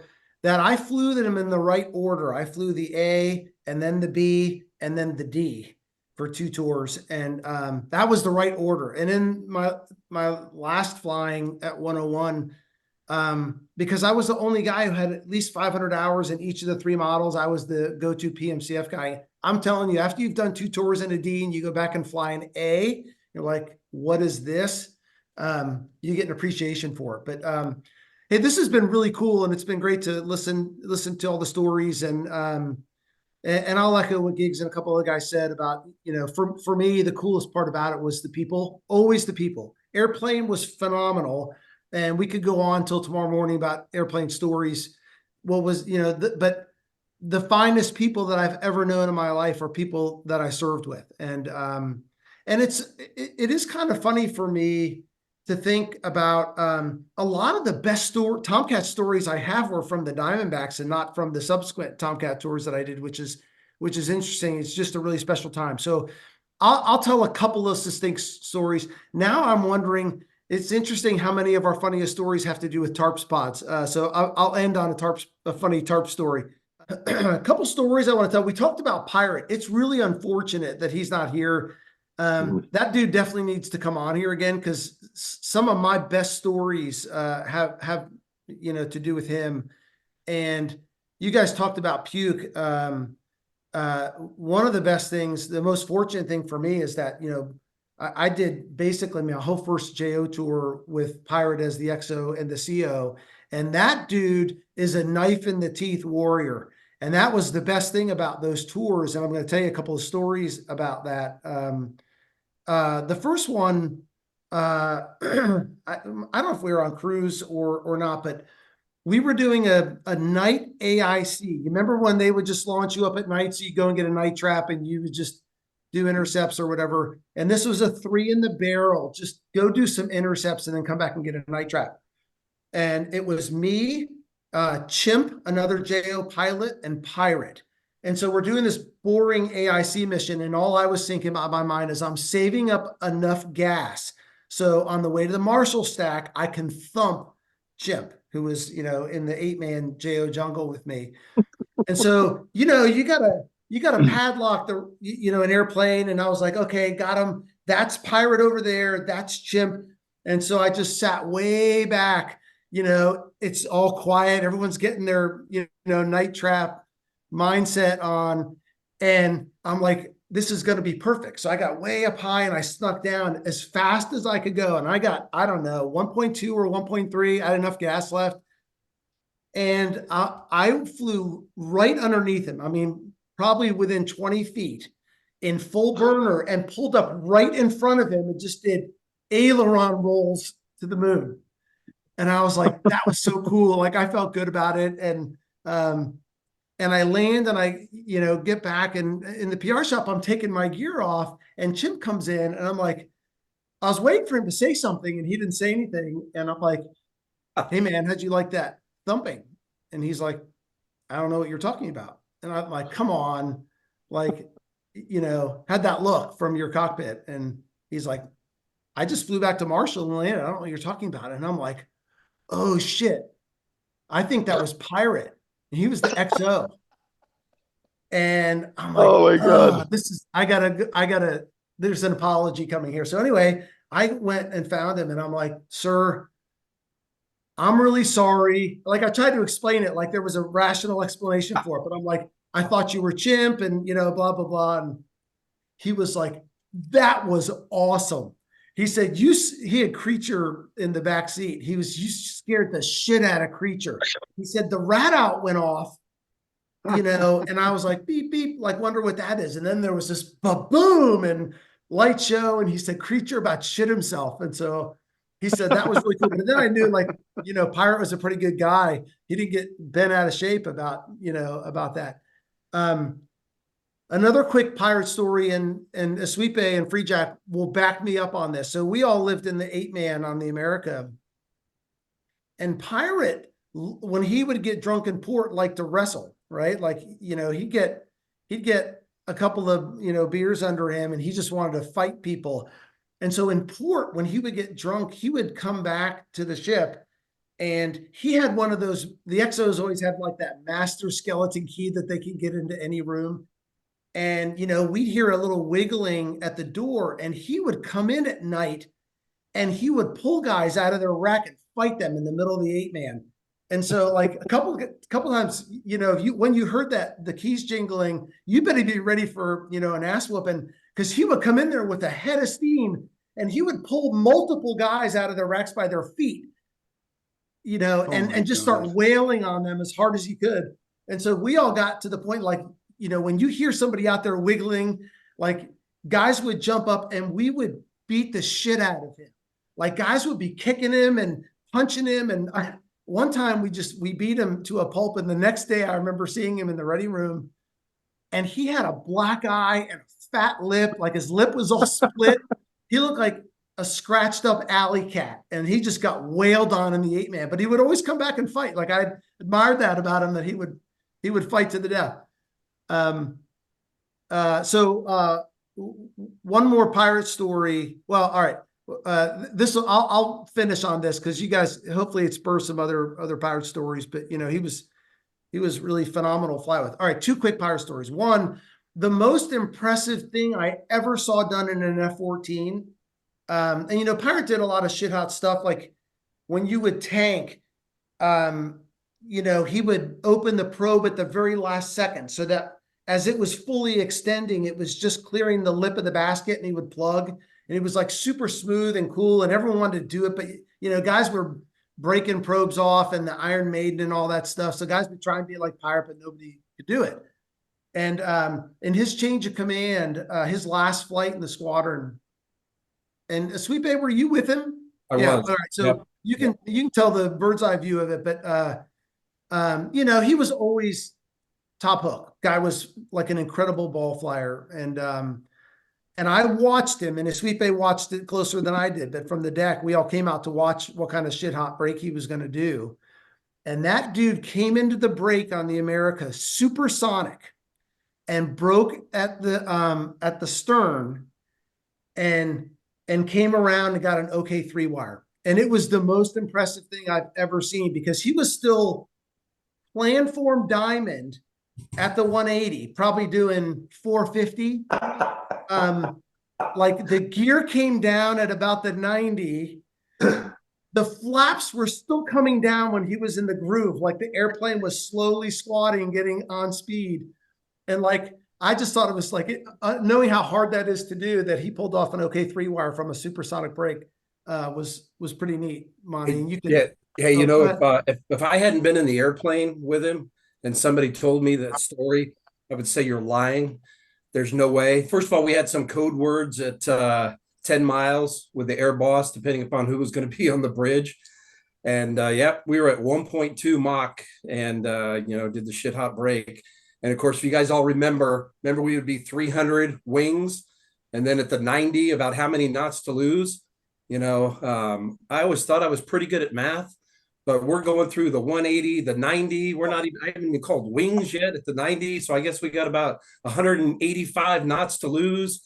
And okay, 3 wire. It was unbelievable. Yep. Gus, do you remember what year that was? 95. I remember that break. Yeah. Because that was my last tour on the America. Nobody else has ever done that I've ever seen. Unbelievable. Yeah. Some of the most messed up things that have ever happened to me in an airplane were trying to be like pirate and do stuff like that. And so here's my last. This happens to combine both a pirate story and a Tarps pod. When pirate became skipper, Cooley Vetch, Steve Vetch was our XO, and Cooley picked me to be his driver. So I was driving Miss Daisy when he was a new XO, and pirate was the skipper. And we were doing, I think we were doing workups. We were off the coast of North Carolina, and Sweet Bay can witness this one as well. Buck melanoma. Right. So we were doing a Tarps mission in North Carolina. I don't know why that day, but that was our mission. And pirate had reinstituted Indian country because that guy was a warrior. And Cooley told me, he's like, I don't give two shits about this TARP mission. You save as much gas as you can. And when we come back to the boat, I want to find pirate, and we're going to kick his ass in Indian country. And I was like, who's this we, but I'm like, okay, I will save as much gas as I can. We did this super slow Tarps low level, pretending to take some pictures of targets so that we could save gas. And I told him, I said, hey, Cooley, I'm not a smart man, but I'm pretty sure that there's a NATOPS prohibition against, Tarps pod maneuvering, right? Like and I said, it's like really extreme. Like you're not supposed to go over like 60 degrees angle of bank or something. And he was like, rules are for suckers, right? Like, I don't care about the Tarps pod limitation. When we get back, we jump pirate, we find him, we jump him, and we kill him. And I want the footage. And, so I'm like, okay. So we came back to Indian country, and Sweep was in his backseat on this flight. And this was the most memorable flight I've ever had in a Tomcat. And we find pirate, and, we go beak to beak. And now the first turn went fine. Okay. It was a big high-low, and the first time over the top in full grunt, and we were flying Bs at that time, so it was possible. Everything was fine. It was a big vertical flight. We merged again. The second one was where things went really bad because I got pure vertical, and that Tarps pod was heavy. That thing weighed, I don't know, 2,500 pounds or so. It was heavy. It was a big, turd. And I got pure vertical, and the airspeed just unwound, and we were in the mid-20s somewhere, and it stopped for a minute. And I'm like, oh, this is going to be bad, right? But it'll just depart, and then we'll be back in the game, right? And everything's going to be fine. But it did this weird tail slide, and because that damn Tarps pod where it was carried, it changed the, center of gravity on the Tomcat pretty significantly. Yeah. And it swung, and it shuddered, and it swung back again. It was really violent, like the most violent departure I'd ever had. And it swung, and then it started to flip-flop, and it, started to spin. But it spun inverted, and like it started gathering speed really, really, really quickly. And we started this maneuver at 25 or 26,000 feet, but it really quickly, we were in a steady state inverted spin. And I was like, I didn't think that could happen in an F-14, but when you dogfight with a Tarps pod on, like weird shit can happen.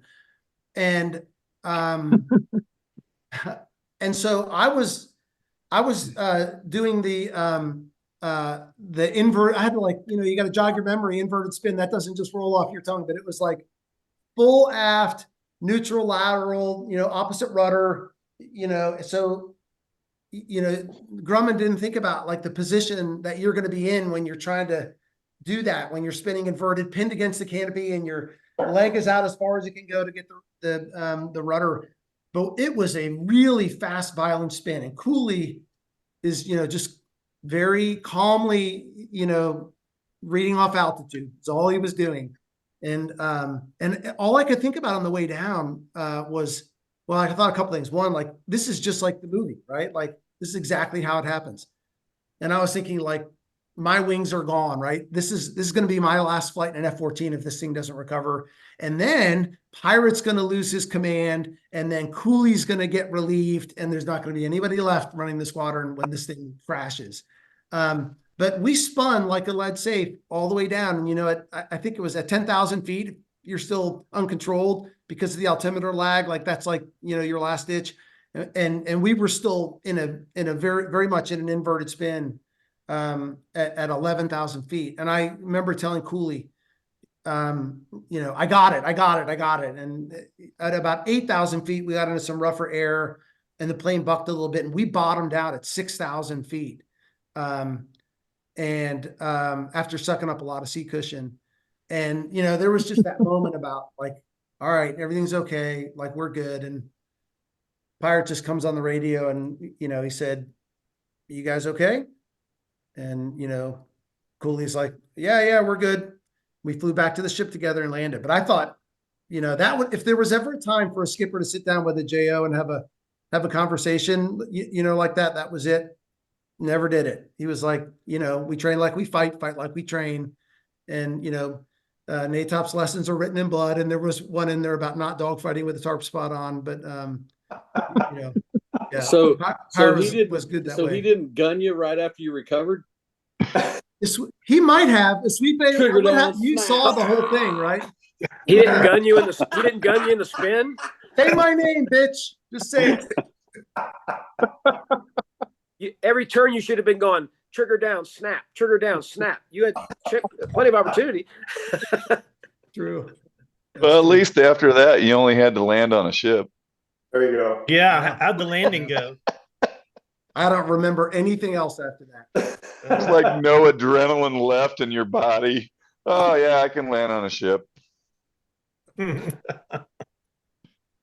You remember Tuna, were falling you with? asleep in the Marshall Stack, Lester, coming back in Desert Storms of one of those night missions? I think I remember you fell asleep in the stack. Yeah, I think it was with Dumpster, and I think well, it was like so we came back. We only had 2 launches a day, right? A day launch, night launch, and this was a night launch. This was like a 6.5 hour mission. We come back and they put us in holding, and I remember telling Dumpster, I'm like, "What the F? Are you kidding me? Like, I'm in dude, I was out. Like, if I'd have been a single seat guy, I'd have been whale turds because like I couldn't hang, and we didn't have anything. We didn't have the weak ass Air Force Go pills, right? Like, and, they didn't give us any dude, drugs like they were giving the Air Force guys. That wasn't cool.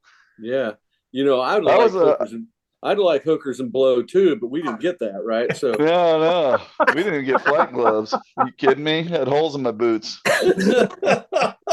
I was off of Kuwait City with holding Washer Bob was in the lead. We were in some cap station in the daytime. I think I was with Grapper. We were just motoring around in circles in opposite cap. So we weren't really close to each other. And Washer goes off. I couldn't get him on the radio. I'm trying to remember. And I went to join up on him. Well, we had come out of Egypt. Remember that port call? Yeah. Hurghada. And everybody got sick. Garden spot of the world. Oh. Yeah. And old Dumpster, call sign already in place, had to take a dump. And so he had food. He had that dysentery that we got in Egypt. And so he had to unstrap from the ejection seat, strip down, and he climbed up on that ejection seat and he had to poop in his helmet bag, right? And Washer Bob cracked me up because he said, "Man, I looked at my mirrors and it looked like a cat perched on the side of a litter box." This big 220-pound guy pooping in the back of an F-14. You know why he became Sipper Gummy? He didn't want to be a mudback. That's right. Well, they got off, they parked that jet, and he climbed out of the back and he threw that helmet bag right over the side, right, man? Went down to the PR shop and said, "I need a new helmet bag." Yeah. And they said, "What do you think this is? The Air Force? We don't have any of those." Oh, I remember that too. That was great. So we actually made Pirate do something he didn't want to do, and anybody that was in Club 6, if you remember Club 6, I think it was Giggs, Marv, Trip was in there. I don't know. Hoon and Leakster. I think I was, Turtles on and the Smokehouse on the Nintendo, Smokehouse. So we had a password, and don't blow the story for me because you guys all remember the password, but there was a certain MO that just was riding everybody's ass that whole cruise, and we just thought he just wasn't the So we always kind of complained about him, but he was one of the majors, and Pirate was the OPSO, one of the majors, and Club 6 was the place to be. That's where all the corn was stashed, and that's where we had our big parties. And so when people start showing up, I see Marv's laughing. He remembers the password, and. Oh, I remember it. I remember it. And we wouldn't let anybody in until they said the password. And the password was, guys, what was the password? Critter's a dick. Critter's a dick. Critter's a dick. So Pirate didn't want to say it. And he's got Critter with him. And he knocks on the door, and we go, "What's the password?" He goes, "It's pirate." And we go, "What's the password?" He goes, "Well, I got Critter here with me." And we go, "What's the password?" And he goes, "Critter's a dick." And then we let them both in. You guys remember that? Great. Pirate just came in with his tail between his legs, kind of. Critter's got a big red mean face on, but then we drank and everything was fine. Great. Dude, that's awesome. I'll tell you what, I remember one time at Club 6, we're having it's a bit of a, it's Mardi Gras night. I don't know what it was, but we're having a bit of a party there. And I won't name the skipper because I don't want to incriminate the guy because he was super cool. But so I go answer the door, and the cargo line's going or whatever. And he takes half a step in and half a step out. And he said, "Hey, have this gentleman come talk to me whenever he can." I'm like, "Okay, skipper, appreciate it." Dunk. Yeah, it was, yeah, good guy. But Club 6, that was a hoot, man. That was a good time. Oh, I seem to remember somebody bringing cases of beer and a pellet gun. That was from the 3-man. Yeah. Yeah, my brother and I loaded 5 cases of Coors Lights. I wish now knowing what I know about beer, I wish I'd have brought something different, but we brought 5 cases. He helped me bring it up in my cruise boxes before we were leaving. And Lester and I and Giggs were very happy that entire cruise. Oh, yeah. So do you remember when so Did you ever taste it a little Light? locker, right? That you'd like hang your shirts in, and I put my refrigerator in that so we could lock it, right? We drilled a hole in the side, and we got we had the little electrical cord safety tag, and everything, and then we'd keep some Coca-Colas in there and get them nice and cold, so after we do a mission we could have a pop, right? And then we had this so we had this little spreadsheet. We called it the corn tar instead of Optar, right? Oh yeah. So we were remember we'd track the corn tar and we'd get a little below, and then we'd get above the line, then we got a little below, we got above the line, and it just went like this. We're like, damn, we got to get some more money. No, do you remember the beer day? Remember the beer day on that cruise? Which So one? we go up on the flight deck and they give us warm beer. We're Yeah. sitting there. Two warm beers. Yeah, so Two we're sitting beers. there. We went, screw this. Let's go down in our stateroom and get some cold ones. Yeah. So here, somebody remind me who did this, but we're drinking in the 6-man, and there's a lot of beer cans, right? And you got to get rid of them.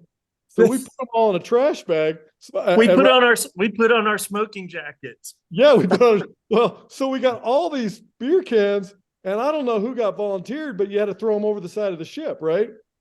And I don't know who it was, but he gets out there, gets on one of the little sponsons right below the flight deck, throws the bag out in the ocean, and the wind blows all these beer cans up onto the flight deck, and they're just rattling all the way. He just goes running back in, and he goes, "Guys, you're not gonna believe what happened." That was us. Who was it that Oh threw my the cans God. up That on was the flight us. deck? That's the port quarter. I think they went Morning, we're doing into fog they went on the lockdown, hangar deck. picking up beer cans, behind the wheels of airplanes. I remember when we were taking the big huge bag of empty beer cans that we'd been hiding, and they were rattling so much as we were walking out towards that side of the ship.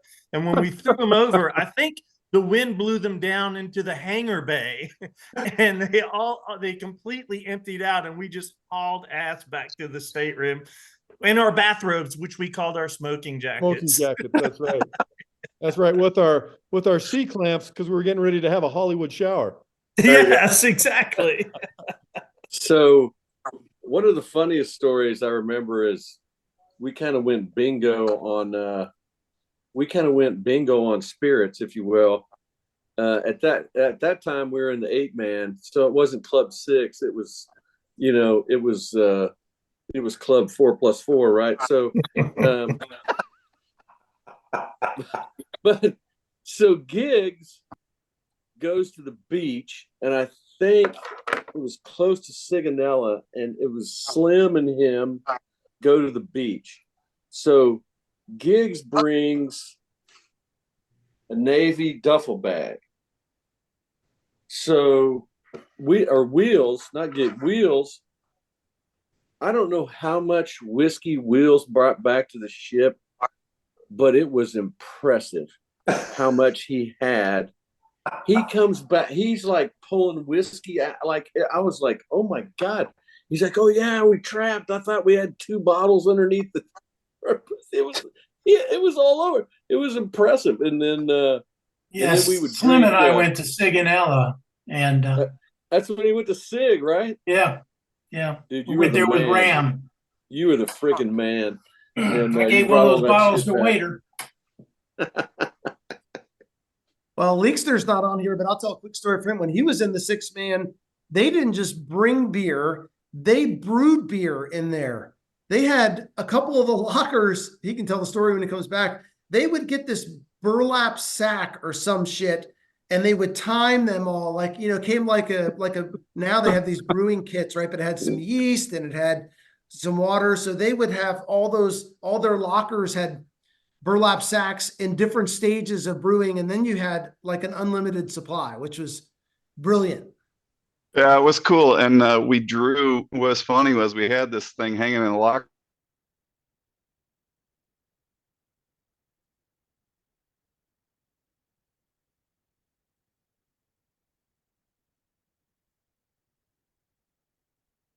I know. So we drew a little baby on there, and it had a little tapper on the front, and then the tapper was right where the baby's, and so it was awesome. Yeah, that worked out pretty good actually, because you didn't have to bring anything illegal on the ship. You just brought the ingredients. You throw a little finless brown trout in there just to flavor, or what do you do? That's it. Oh yeah. No, it wasn't the best beer, but it was better than most of the other people had.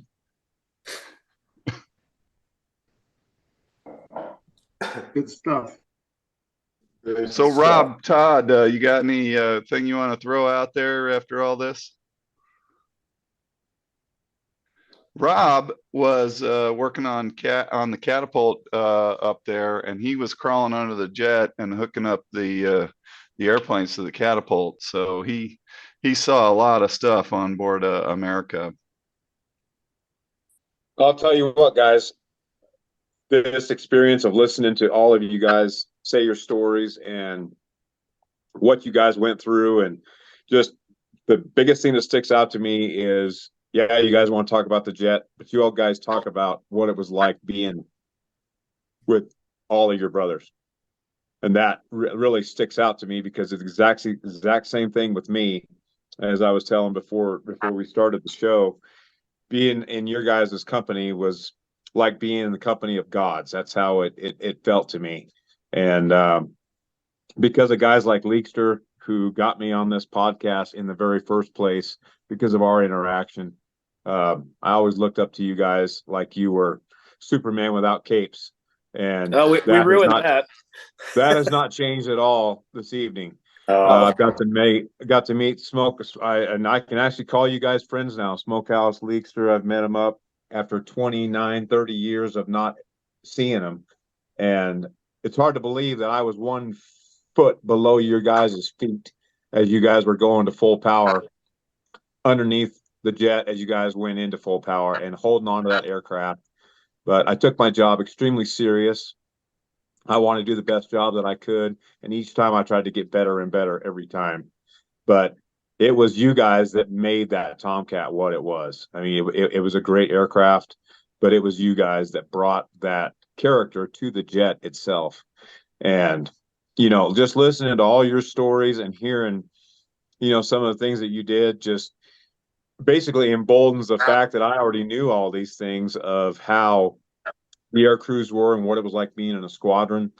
I'll tell you, one of the things they had guys had plane captains upstairs scrubbing jets, and I would go up, and you guys were parked over my cat sometimes.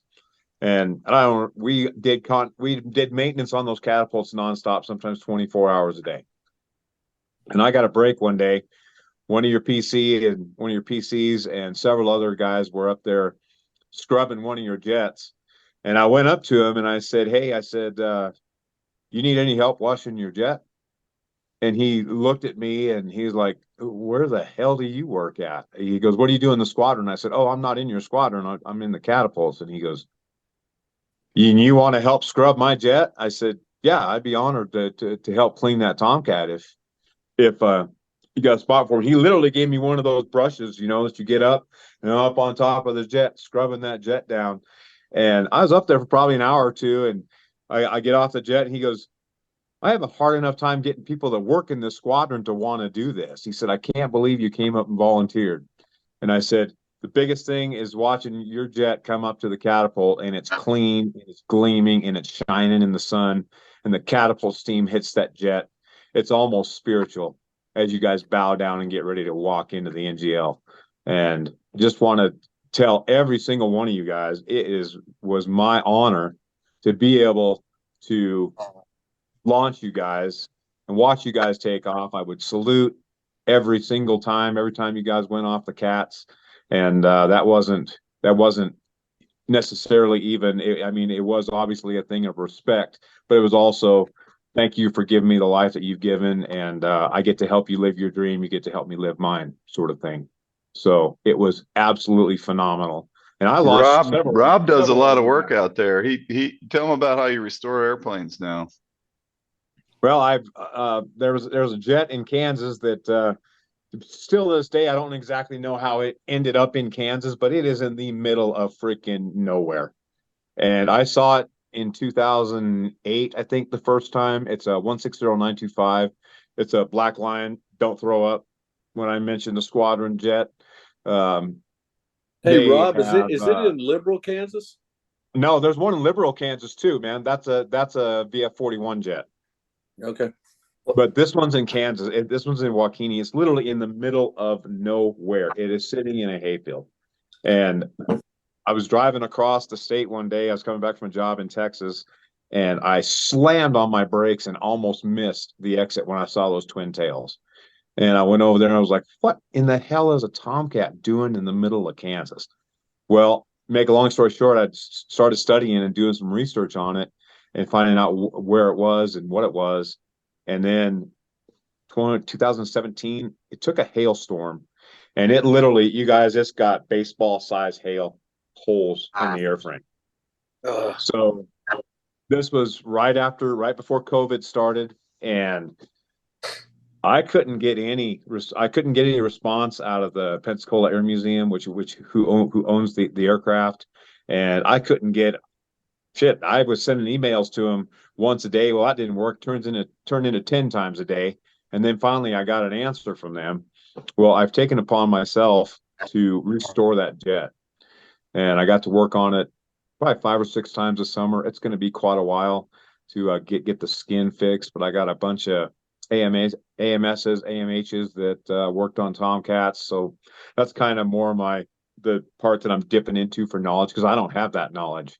But what I do have is the love for that aircraft and the drive to get that fixed. And when that one's done, I'm going to go start working on another one.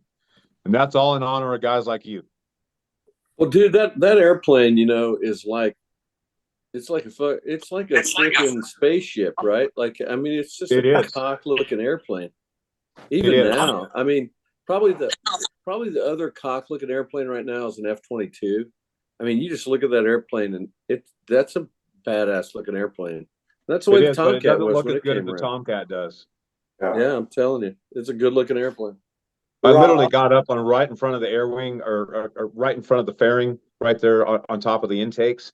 And if you look down that line and it makes that smooth curve to the outside where it contacts with the wings, it is amazing what they did with the design of that jet. And every time I work on that, I see something different.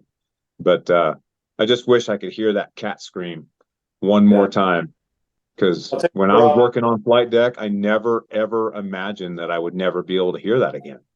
Yeah. One thing I would say, Rob, is that, I'll tell you what, it's interesting as knucklehead pilot in the front seat is, when we first start out, we salute the cat officer, and that's just a procedural thing we do. And then as we Right. get more mature and we get more experience, it's like, okay, brother, I'm with you. Here we go. So Exactly. I appreciate the heart you put in it, and that's a big deal. So thank you for your service on that. I did the exact same thing. I had several guys in my work center told me, they're like, why do you do that? They don't care. They don't care about you. They don't even know that you're blind. You're blind to them. They don't even know that you're there. And this is after I met Leekster, and I said, none of that's true. And I said, you're missing out on the spiritual part of this job. Yeah, and that's a big deal, man. Let me just relate one small little anecdotal part of that. Giggs and I, this is during Desert Storm. We're in whatever, day 30 something, right? And we've flown plenty of missions, and we're climbing up in our airplane, and our plane captain, Raz, you remember Raz, Giggs? Oh, yeah. I do. Raz, some kid, right? He's 18, maybe 19 years old, comes from middle America, the Midwest somewhere. And, well, I think, did we take him to fighter weapons school with us? Yeah, we did. Yes. Yeah. But, so he's there. He's been up 14 hours. He's been eating cold box lunches because, we're just turning airplanes like crazy. He's covered in grease, carrying chains, doing stuff. And he comes up, he's buckling us in. And he's like, he sees this like little smudge, just a tiny smudge on the cockpit. And he finds the only clean spot, on his shirt. And he starts cleaning it, and he goes, all right, guys, go get him, sir. And Giggs and I, like, we shut that cockpit and we go, well, this is why America can't be defeated. It's because we got Americans like that just give everything in our enlisted corps. And I remember just being so proud of like our guys that just worked their asses off in terrible conditions, right? Terrible conditions. Yeah. And that was the whole thing, man. right? That was having pride were there, and what you did. So that used to pump me up. And I remember we talked about that, Giggs, and we were just like, oh yeah. When we went to Top Gun, we're like, yeah, Raz is coming with us. He's gonna be and when we went to Top Gun together, maybe he'd get us in our jet. He'd give us a stick of chewing gum. Oh yeah, guys like that. I kind of saved him from something he was being falsely accused of out there, and I did it behind Rat Breath's knowing, and then I caught shit for it because I didn't tell Rat Breath, but I didn't care. I remember that. Good for you. Yeah, don't you remember that? That's right. I was line division officer. Good on you, buddy. That's good stuff. Yeah, he was being accused of something by some shady lady out there in San Diego, and the NIS was all involved, not the ones that do the show. And I didn't tell Skipper. I held it until they found out that it was false accusations, and it went away. And they just kind of backfilled him, and I caught holy shit for that. Yeah, you did. I didn't care because he was worth saving.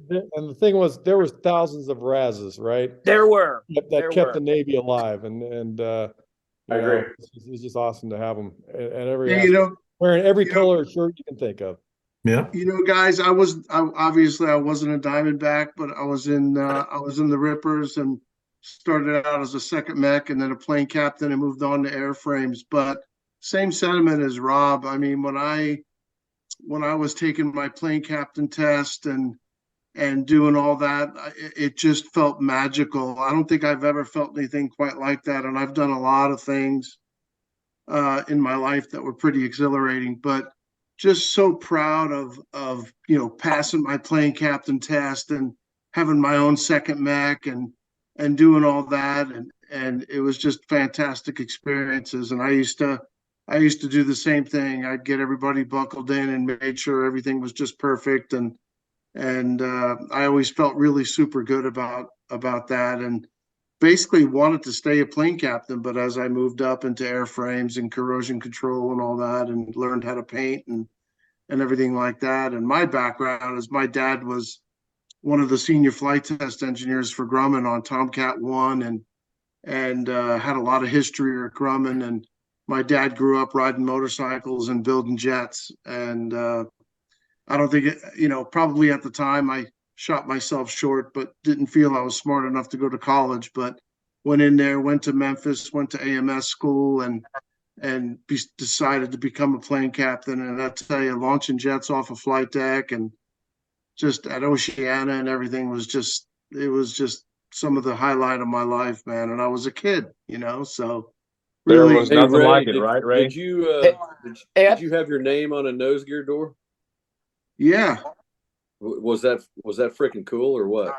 Yeah, I mean, that was I think I made plane captain of the month a couple of times, and my wife was in the Navy too. She worked at PSD, and I remember one weekend I had duty and she helped me park like 10 airplanes that came in from Top Gun or something, but just some awesome memories. Yeah. And how much money did they give you to paint your name on the nose gear door? not that I knew of, because not a most of freaking it plug was nickel, right? Yeah. But dude, you know what I mean? There's things that are worth more than money, right? Like, oh no, that's what you waited for as a second mechanic, a second mech. You were, man, someday my name will be on that door, and yeah, no, I'll get all weird, but yeah, that was awesome. Hey, you walk to an aircraft and a plane captain would meet us with a snappy salute and they'd say, "Hey, your jet's ready." My pat response to that crew chief was always the same: "Not my jet, it's your jet. I'm just going to borrow it from you." Yeah, and I appreciate you doing that for me. And I bet if you ask every one of these pilots and NFOs that you have here that are officers within the F-14 community what their best job was while being in an F-14 squadron, every one of them would say the best job they had was something in maintenance, whether it was line divo, maintenance officer, or something like that. That was their best job. Yeah. No, it was awesome. And then the whole thing with being out there and knowing my dad, what he did, and it was just an awesome feeling that I had. It was really cool. And every time I do a show like this, it kind of brings back. And my dad's gone now, but yeah, pretty cool stuff. So thank you all. I don't think there's anybody that flew the F-14 that didn't. I mean, I've said this before. I had imposter syndrome. You walked out to that machine and it was sitting there on the ramp, and you looked at it and you thought, that thing is, it's unbelievable piece of technology, and I cannot believe that they're going to let somebody just take it and go fly. And they gave us so much latitude as pilots, as crew members, to go do whatever we want. And that is the greatest joy that I can bring out of that whole experience. Was not only did we get to fly this incredible machine, but we got to go do the craziest things that crossed our minds and almost kill ourselves doing it many, many times, believe it or not. I mean, whatever would cross your mind, you'd like, oh, I want to do this. And the plane would do these amazing things. You want to go straight up? You can go straight up. You want to go supersonic and go faster than the speed of sound and turn overhead the ship, or go do some stupid thing. It was amazing how many dumb things we did and got away with and didn't die but that airplane, the airframe itself, one thing that I can say about the F-14 was that, the engines in the A were not the best. But one thing that I did know about that airplane was that airframe was ludicrously strong. I don't know what alien technology they put together to build that titanium box beam or whatever the hell they called it. But the fact that you could take a 70,000 pound airplane and put 10 G's on it, and these wings were hanging by one hinge and they never broke off of that airplane. Can you imagine? 500,000 pounds is on that hinge, and those wings never failed that I know of. That, to me, that just is mind blowing. Hey, Wheels, do you remember when we took airplanes up to Scranton? So we took these airplanes up to Scranton. And what I didn't know about Scranton, because I'm a hayseed from the middle of the freaking country, right? So me and Wheels go up there. So we show up. The air show dude's like, so we roll in to get our goodie stuff for coming to the thing. Yeah. And the head of things like, hey, you guys flew the F-14 in? You come with me. I'm going to give you some special cars. And we got these. I don't even remember what but they had all the remote start and the thing, and they're like, no, you're F-14 dudes. You get to drive these cars. Will's like, hey, you drove the airplane. I'm driving this freaking car. I'm like, all right, whatever there, you power stroker. Right. Like, so, and it was awesome. But the people would come up and be like, my dad worked on these he built these airplanes, like just the like balls and blood, right? Like of just like these incredibly patriotic people. And I'm like, you talking about empowering. It was like it was infectious. I'm just like, dude, this thing is awesome, right? Like it just had awesome built into it. It had awesome people flying it. It had awesome people maintaining it. It was, you know, I'm still friends with my petty officer first class, and I was the AE branch officer. And I went into him. I didn't know anything about maintenance. And I said, hey, so he's looking at me and I'm like, look, I don't know how to fix them. I know you do, but I can help you, you know, fix your problem, like admin stuff. Like, and then I went in one day and he had his board up there and I started moving stuff around. Dude, he lit me the fuck up. He absolutely lit me up. And I was like, what? And all the people were like, whoa, like the JG touched the PO1's board, right? The dude's a retired commander now. He's awesome. He lives in Eastern Tennessee. He's probably north of you, Smoke. Build his play. Just at some point I'll get back to see him, but just a great dude. I've always stayed in touch with him. And yeah, I mean, you know, a hayseed from Kansas, literally never been to the ocean. I joined the Navy. My mom calls me up. My mom never cusses. She's like, what in the F are you doing? I'm like, what are you talking about? Like, she's like, you've never seen the ocean. I'm like, I didn't think it was that big of a deal. Like, and I'm like, whatever. She's like, well, what if you don't like the ocean? I'm like, well, I guess it's going to be a long 6 years, isn't it? What if the ocean doesn't like you? That's the real problem. I didn't give a shit about the ocean, right? Like, I just went, I remember watching the commercials back in Kansas when I was in high school. I'm like, man, those Air Force boys must have done something bad to have to go fly off ships. Lester, you know what? You know the reason I joined the Navy in the first place? Well, I went to an air show in Ellsworth Air Force Base in South Dakota. Yeah. And I went back into the hangar and I was all excited by all the jets and all the just being around aviation period. And none of those pilots wouldn't talk. They wouldn't talk to me. They didn't engage me Really? in any way, shape, or form. And I'm like, well, you know what? Screw you guys. I wanted to join the Navy anyway. And then the first pilot I run into is Leakster. That's the first one I ever had a personal interaction And you're with. like, and I said, I can't knew that I believe did I'm that for a smarter reason. than him. And then that's doubtful. And then you find out the reason Leakster got into the Navy, it was that or prison. Because he had a GED. You're like, you got a GED?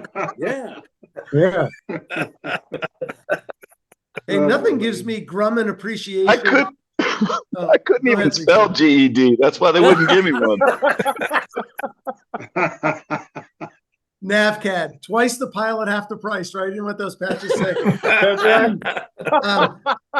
I get Grumman appreciation when I watch Apollo 13 and I realize Grumman put the same fucking paddle switches and gyros in the lunar module that are in the F-14. Yeah, right. It was called an AUG-9. Right. I think they had the same ox-flap circuit breaker too. Yeah. Hey, you want to, if you ever want to play Tomcat Bingo sometime, somebody mapped out all the F-14 Bunos in Google Earth or Google Map. And so when you, Rob, when you were talking That's about where have all the Tomcats gone, Gus? Yeah, it's super cool. You can do it both ways. You can take your logbook, look at a Buno and see where it is. Or like, you know, when I go to the Smithsonian and there's a Tomcat in there, I look at my How many of those dots are in the ocean? That's the question. A lot. A lot of them. There's several. I think they all had 213 on them though. Well, Yep. well, Several we know of them there's a have lot of 213 starfish on in them. the ocean, right? Yeah, you see, Lester's mom was right. Little winking it right there, winking at you. Come on, keep breathing, baby. Keep breathing. Oh, Jesus. Let me ask while I have a microphone. So where's Puke right now? Do we know? Yeah. Last time Right at this minute, he's probably drunk underneath a pickup truck or something. He's in St. Augustine. he's in St. Augustine. Yeah. Does he fly for anybody, or what's he doing? Oh, I thought you said he's insane, obviously. Yeah, he's a St. Augustine, and he's retired from FedEx. He's been retired for a minute. Awesome. How about Johnny Barbary? Where's he at right now? I think he's still in Virginia Beach. Pirate? Is he? I think so. Yeah, he's in. We saw Pirate at Asweepe's deal. He was like a guest of honor there at Asweepe's retirement. When was that? October of last year. Oh, really? That guy's fucking awesome. He was there with Fran, and I got in a wrestling match with him, and I gave him a Grundy and pulled his tighty whities off right in the Oak Club. He's fucking awesome. Rap used to say. Where's still recording all this? I used to go down to Chesapeake and play guy at his house, and he was that was awesome. He was a great guy. Great guy. I remember the first time my wife met the Squadron guys, because we had just come back from cruise. I had joined the cruise, so she didn't know anybody, and Puke has a party at his house, right? House probably remembers this. And they had these, Puke had those, where you got the bread bowl with the spinach in it, and then you dip it in there, and then it's just kind of a sticky bread bowl. Well, we're having a pretty good time, and Lester is just drunk out of his mind, and he takes bread bowl. That's like a Thursday. Pulls bread like in the eye and the mouth, sticks it on his face like the Chainsaw Massacre guy, takes his shirt off, and starts chasing all the women into the pool, jumping on tables. And my wife is like, "So this is the fighter world, huh?" That's a Thursday. Yeah. Yeah, that's a Thursday. Exactly. It's a normal Thursday, right? At work. It's a normal Thursday. Because Wednesday was big at the back bar at Oceana, and Friday's going to be another big night at the back bar of Oceana. That's right. Well, and I think it's going to be Smokehouse Saturday. was busy finding all of Puke's underwear. He soaked it in water and put it in the freezer. Oh, we did. Smokey, you remember that one? I do. I remember that. Oh yeah. And I'm just like, all right. Some dye, Later, right? guys. We dyed them all blue before we put them in the freezer. That's right. Yeah. We found some dye in one of the kitchen drawers, and we found No, it was all of his food coloring. underwear It was drawer. food We coloring. dyed them all blue. I and then we remember put that, them in the yeah. freezer. Yeah. Oh my God. Yeah. Such Yeah. lack of respect. Oh man. I wish he was here with us tonight. I would agree. You couldn't get pink. I think the only we could find Perfect. was blue. Yeah, the blue had the most in it still. The other stuff was used. Yeah. I'll tell you what, gents, of all my squadron, and I joined the Guard, and I was in there for 15 years.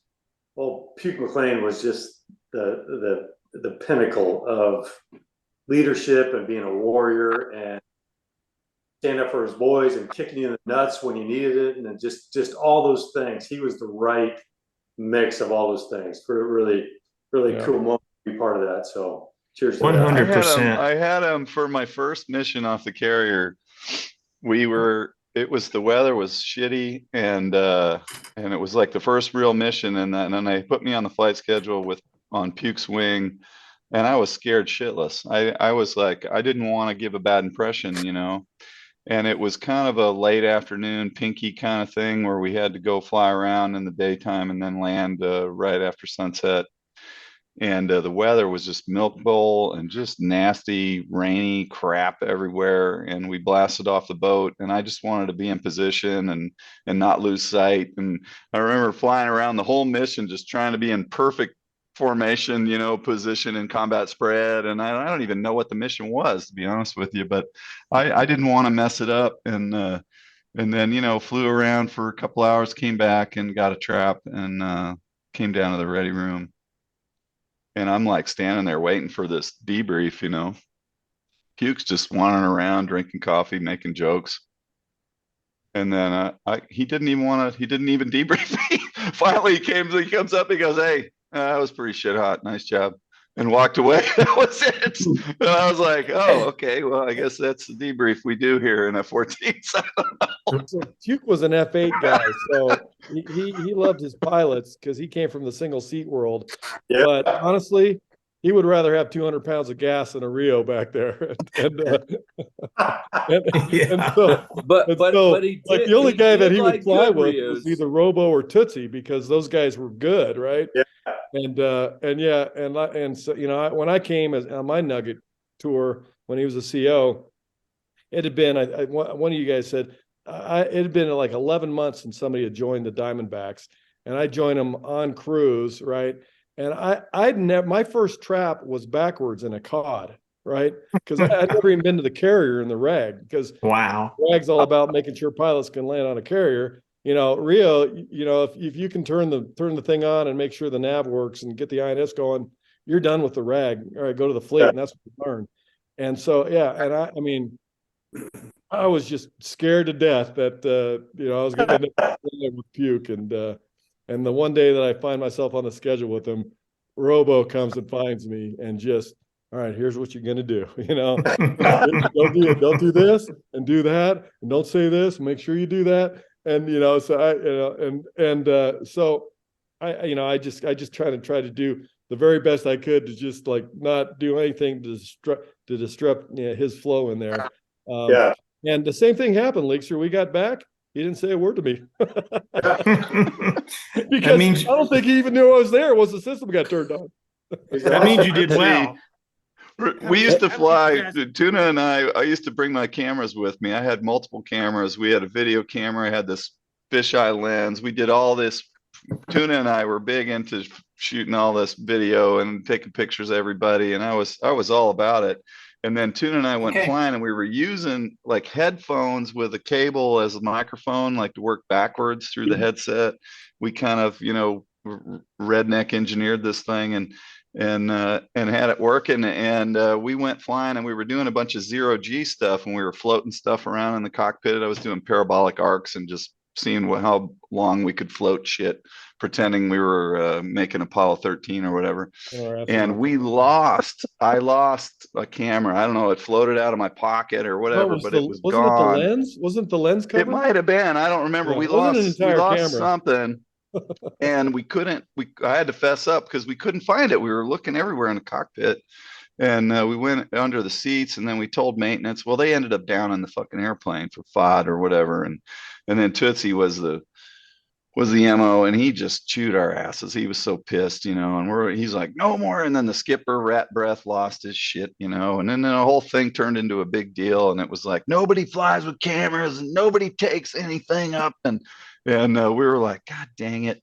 And Tuna and I got on the schedule to do a low level through Scotland. And at the time when we were going up there, we were watching the Highlander every couple of nights, there can be only one, and we were talking about, how we were so into the Highlander. And so here we are going to go fly this low level over Scotland. And we're like, well, we're taking the damn camera.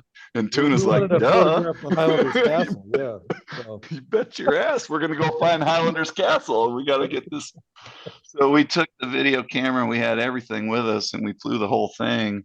And then we came back and landed, and we patted ourselves on the back and said, that was awesome. And then the next crew gets in the airplane, and they found, or the plane captain saved our bacon. Plane captain found some headphones or something and turned them into left behind from a camera.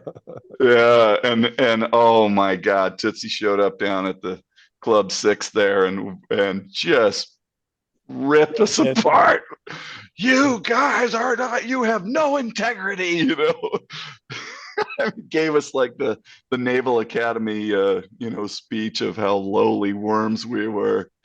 That's right. He gave us the whole honor cheating thing, right? Yes. Oh, you have no honor, and and I was like, give me a fucking break. I really wanted to tell him to shut the fuck up and go, look, you can tell me, you can say I know who I am, but if you'd have said, hey, you guys really fucked me, then I would feel a lot worse than to give me the childish, you don't have any honor speech. Integrity. If you said you really screwed me and you could have fucked everybody in the squadron, then I would be like feeling terrible, but it was a little bit over the top, but it was funny.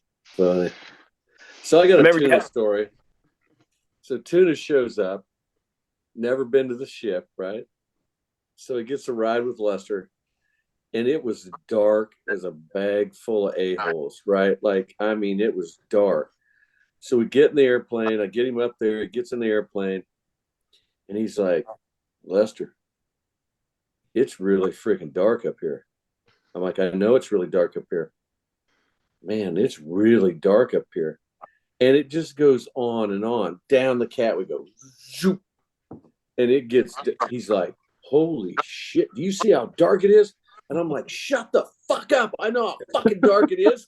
Shut the fuck up. You're supposed to be fucking pumping me up, you jackass. And he was just like, man, it's dark as a motherfucker out here. You may not remember that at all, but Yeah, he was right. Like, He was right. dude, I kind of remember something about that. I remember you saying, you're not really helping me feel good about this whole thing right now. I'm like, I'm fearless, but you're starting to make me tremble. Like, you need to stop talking. You said the same thing about Grapper after that first mission in Desert Storm. You guys came back and landed and came in the ready room, and we were all waiting to hear about what it's like to be shot at. And you come in and Grapper's like, oh my God. And you're like, oh, and you're like, it was unreal. And then you turn to Grapper and you go, you wouldn't shut the fuck up. I didn't know where all this shit was coming from. And Grapper turns to you and he goes, well, excuse me, it's my first war, you know. Hey, I found a way to shut up Tuna though by accident. Do you remember that one day, Tuna? And I'm just saying, wasn't trying to upset you or anything. We went in, you tank. Yeah, which time? I mean, I'm sure. I know. Do you remember we went in the F-14 when you tank, you turn off the air source on the right engine because that's where the probe is. You don't want to suck fuel down, right? So we go up and tank, and we're doing this ingress on the east side over coming out of the Red Sea. No, out of the Nag over in the north side there. Yeah. So I reached down to turn the air source back on and mistakenly turned it off. And Tuna's in the back there without his mask on, and the cockpit is going to like 25, 30,000 Yeah, you put me up to freaking 50,000 feet and try to put my lights out. Yeah. And I go, hey, Tuna, you doing all right? I said, I didn't realize it was like that. I had my mask on. So I started talking to him, and I realized he's back there in Yaya land. I'm like, the fuck is wrong with you? Are you okay? And I reached down and I go, oh shit. And I turned the air source back. He was fucked up for the rest of the week, I think. But it shut him up. You starved his brain of oxygen, Gigs. What the hell, man? I kind of remember that, but it was kind of like your honeymoon night there, wasn't it, Tuna? All the blood rushed out of your head. Yeah, he's still foggy. Yeah, Gigs and I got to. So Gigs was he was a Surgrad, right? So he was a little bit more senior, but really didn't have that much time on cruise. And then I had that cruise ahead of me. But I mean, I was like Gigs outranked me. I was still a JG. I was a Nugget. You were a super Nugget. But Rat Breath was because Puke was already super in the Nugget. Rat Breath was a CO during Desert Storm. Yeah. And so what they do is they'd crew a major with kind of a junior guy, right? And so they didn't. And Gigs and I were the only two JOs at the beginning of until we figured out that Iraqis didn't have a clue as to what they were doing. But we got to do all those flights, kind of JO to JO, and we'd get out there, and things would happen, and we didn't have any. We'd ask each other, all right, Tuna, what should we do? And I'm like, I don't know. I've never done this before. I told Tuna one night, we're escorting a prowler. I don't know.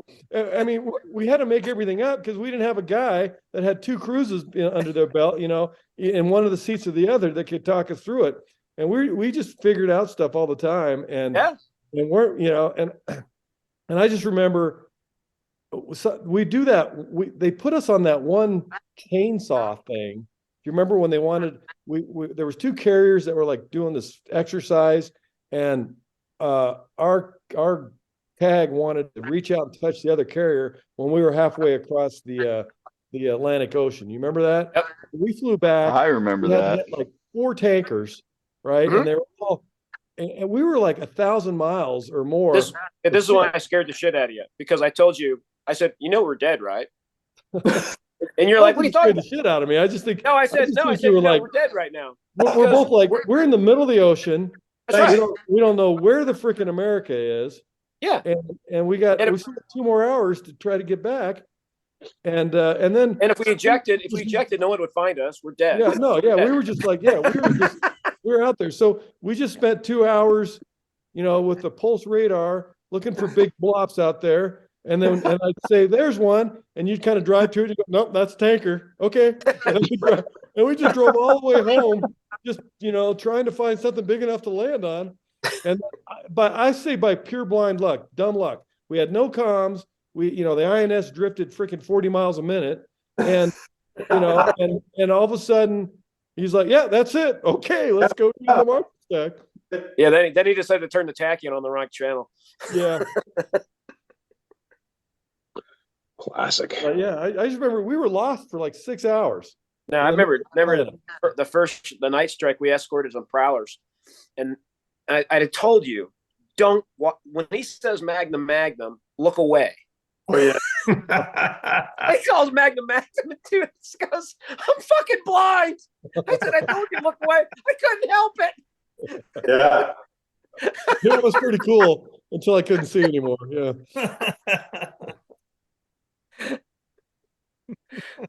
That's a real gigs. I remember that, dude. Yeah. I guess to the point, I'm thinking, okay, I'm flying formation. I'm going to kick ass, and he launches, and I'm like, okay, this is fun. I see now. Don't watch the shot. Yeah, that's good.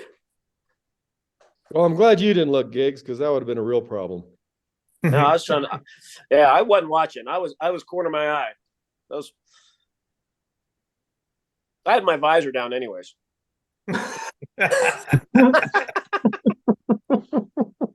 Perfect. There you go. Yeah.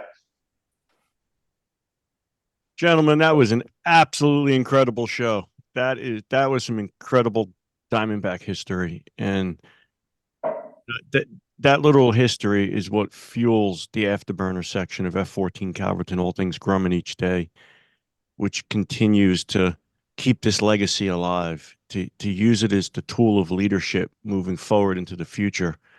You guys are literal legends in a sense that is just, it's capturing in this show. It really was. You guys did an incredible job. And, I just want to add in that VF-102 Diamondbacks was established in 1955 at NAS Cecil Field, Florida, flying the F-2H-4 Banshee. And the Diamondbacks are still making history today in VFA sense, VFA-102 and the F-18 Super Hornet. And I think it's fair we should dedicate this show to all the families and air crews of the Diamondbacks since 1955. An incredible show. And I can't thank you enough. And gentlemen, 3, 2, 1. Merry Christmas to the Diamondbacks. Yeah, baby.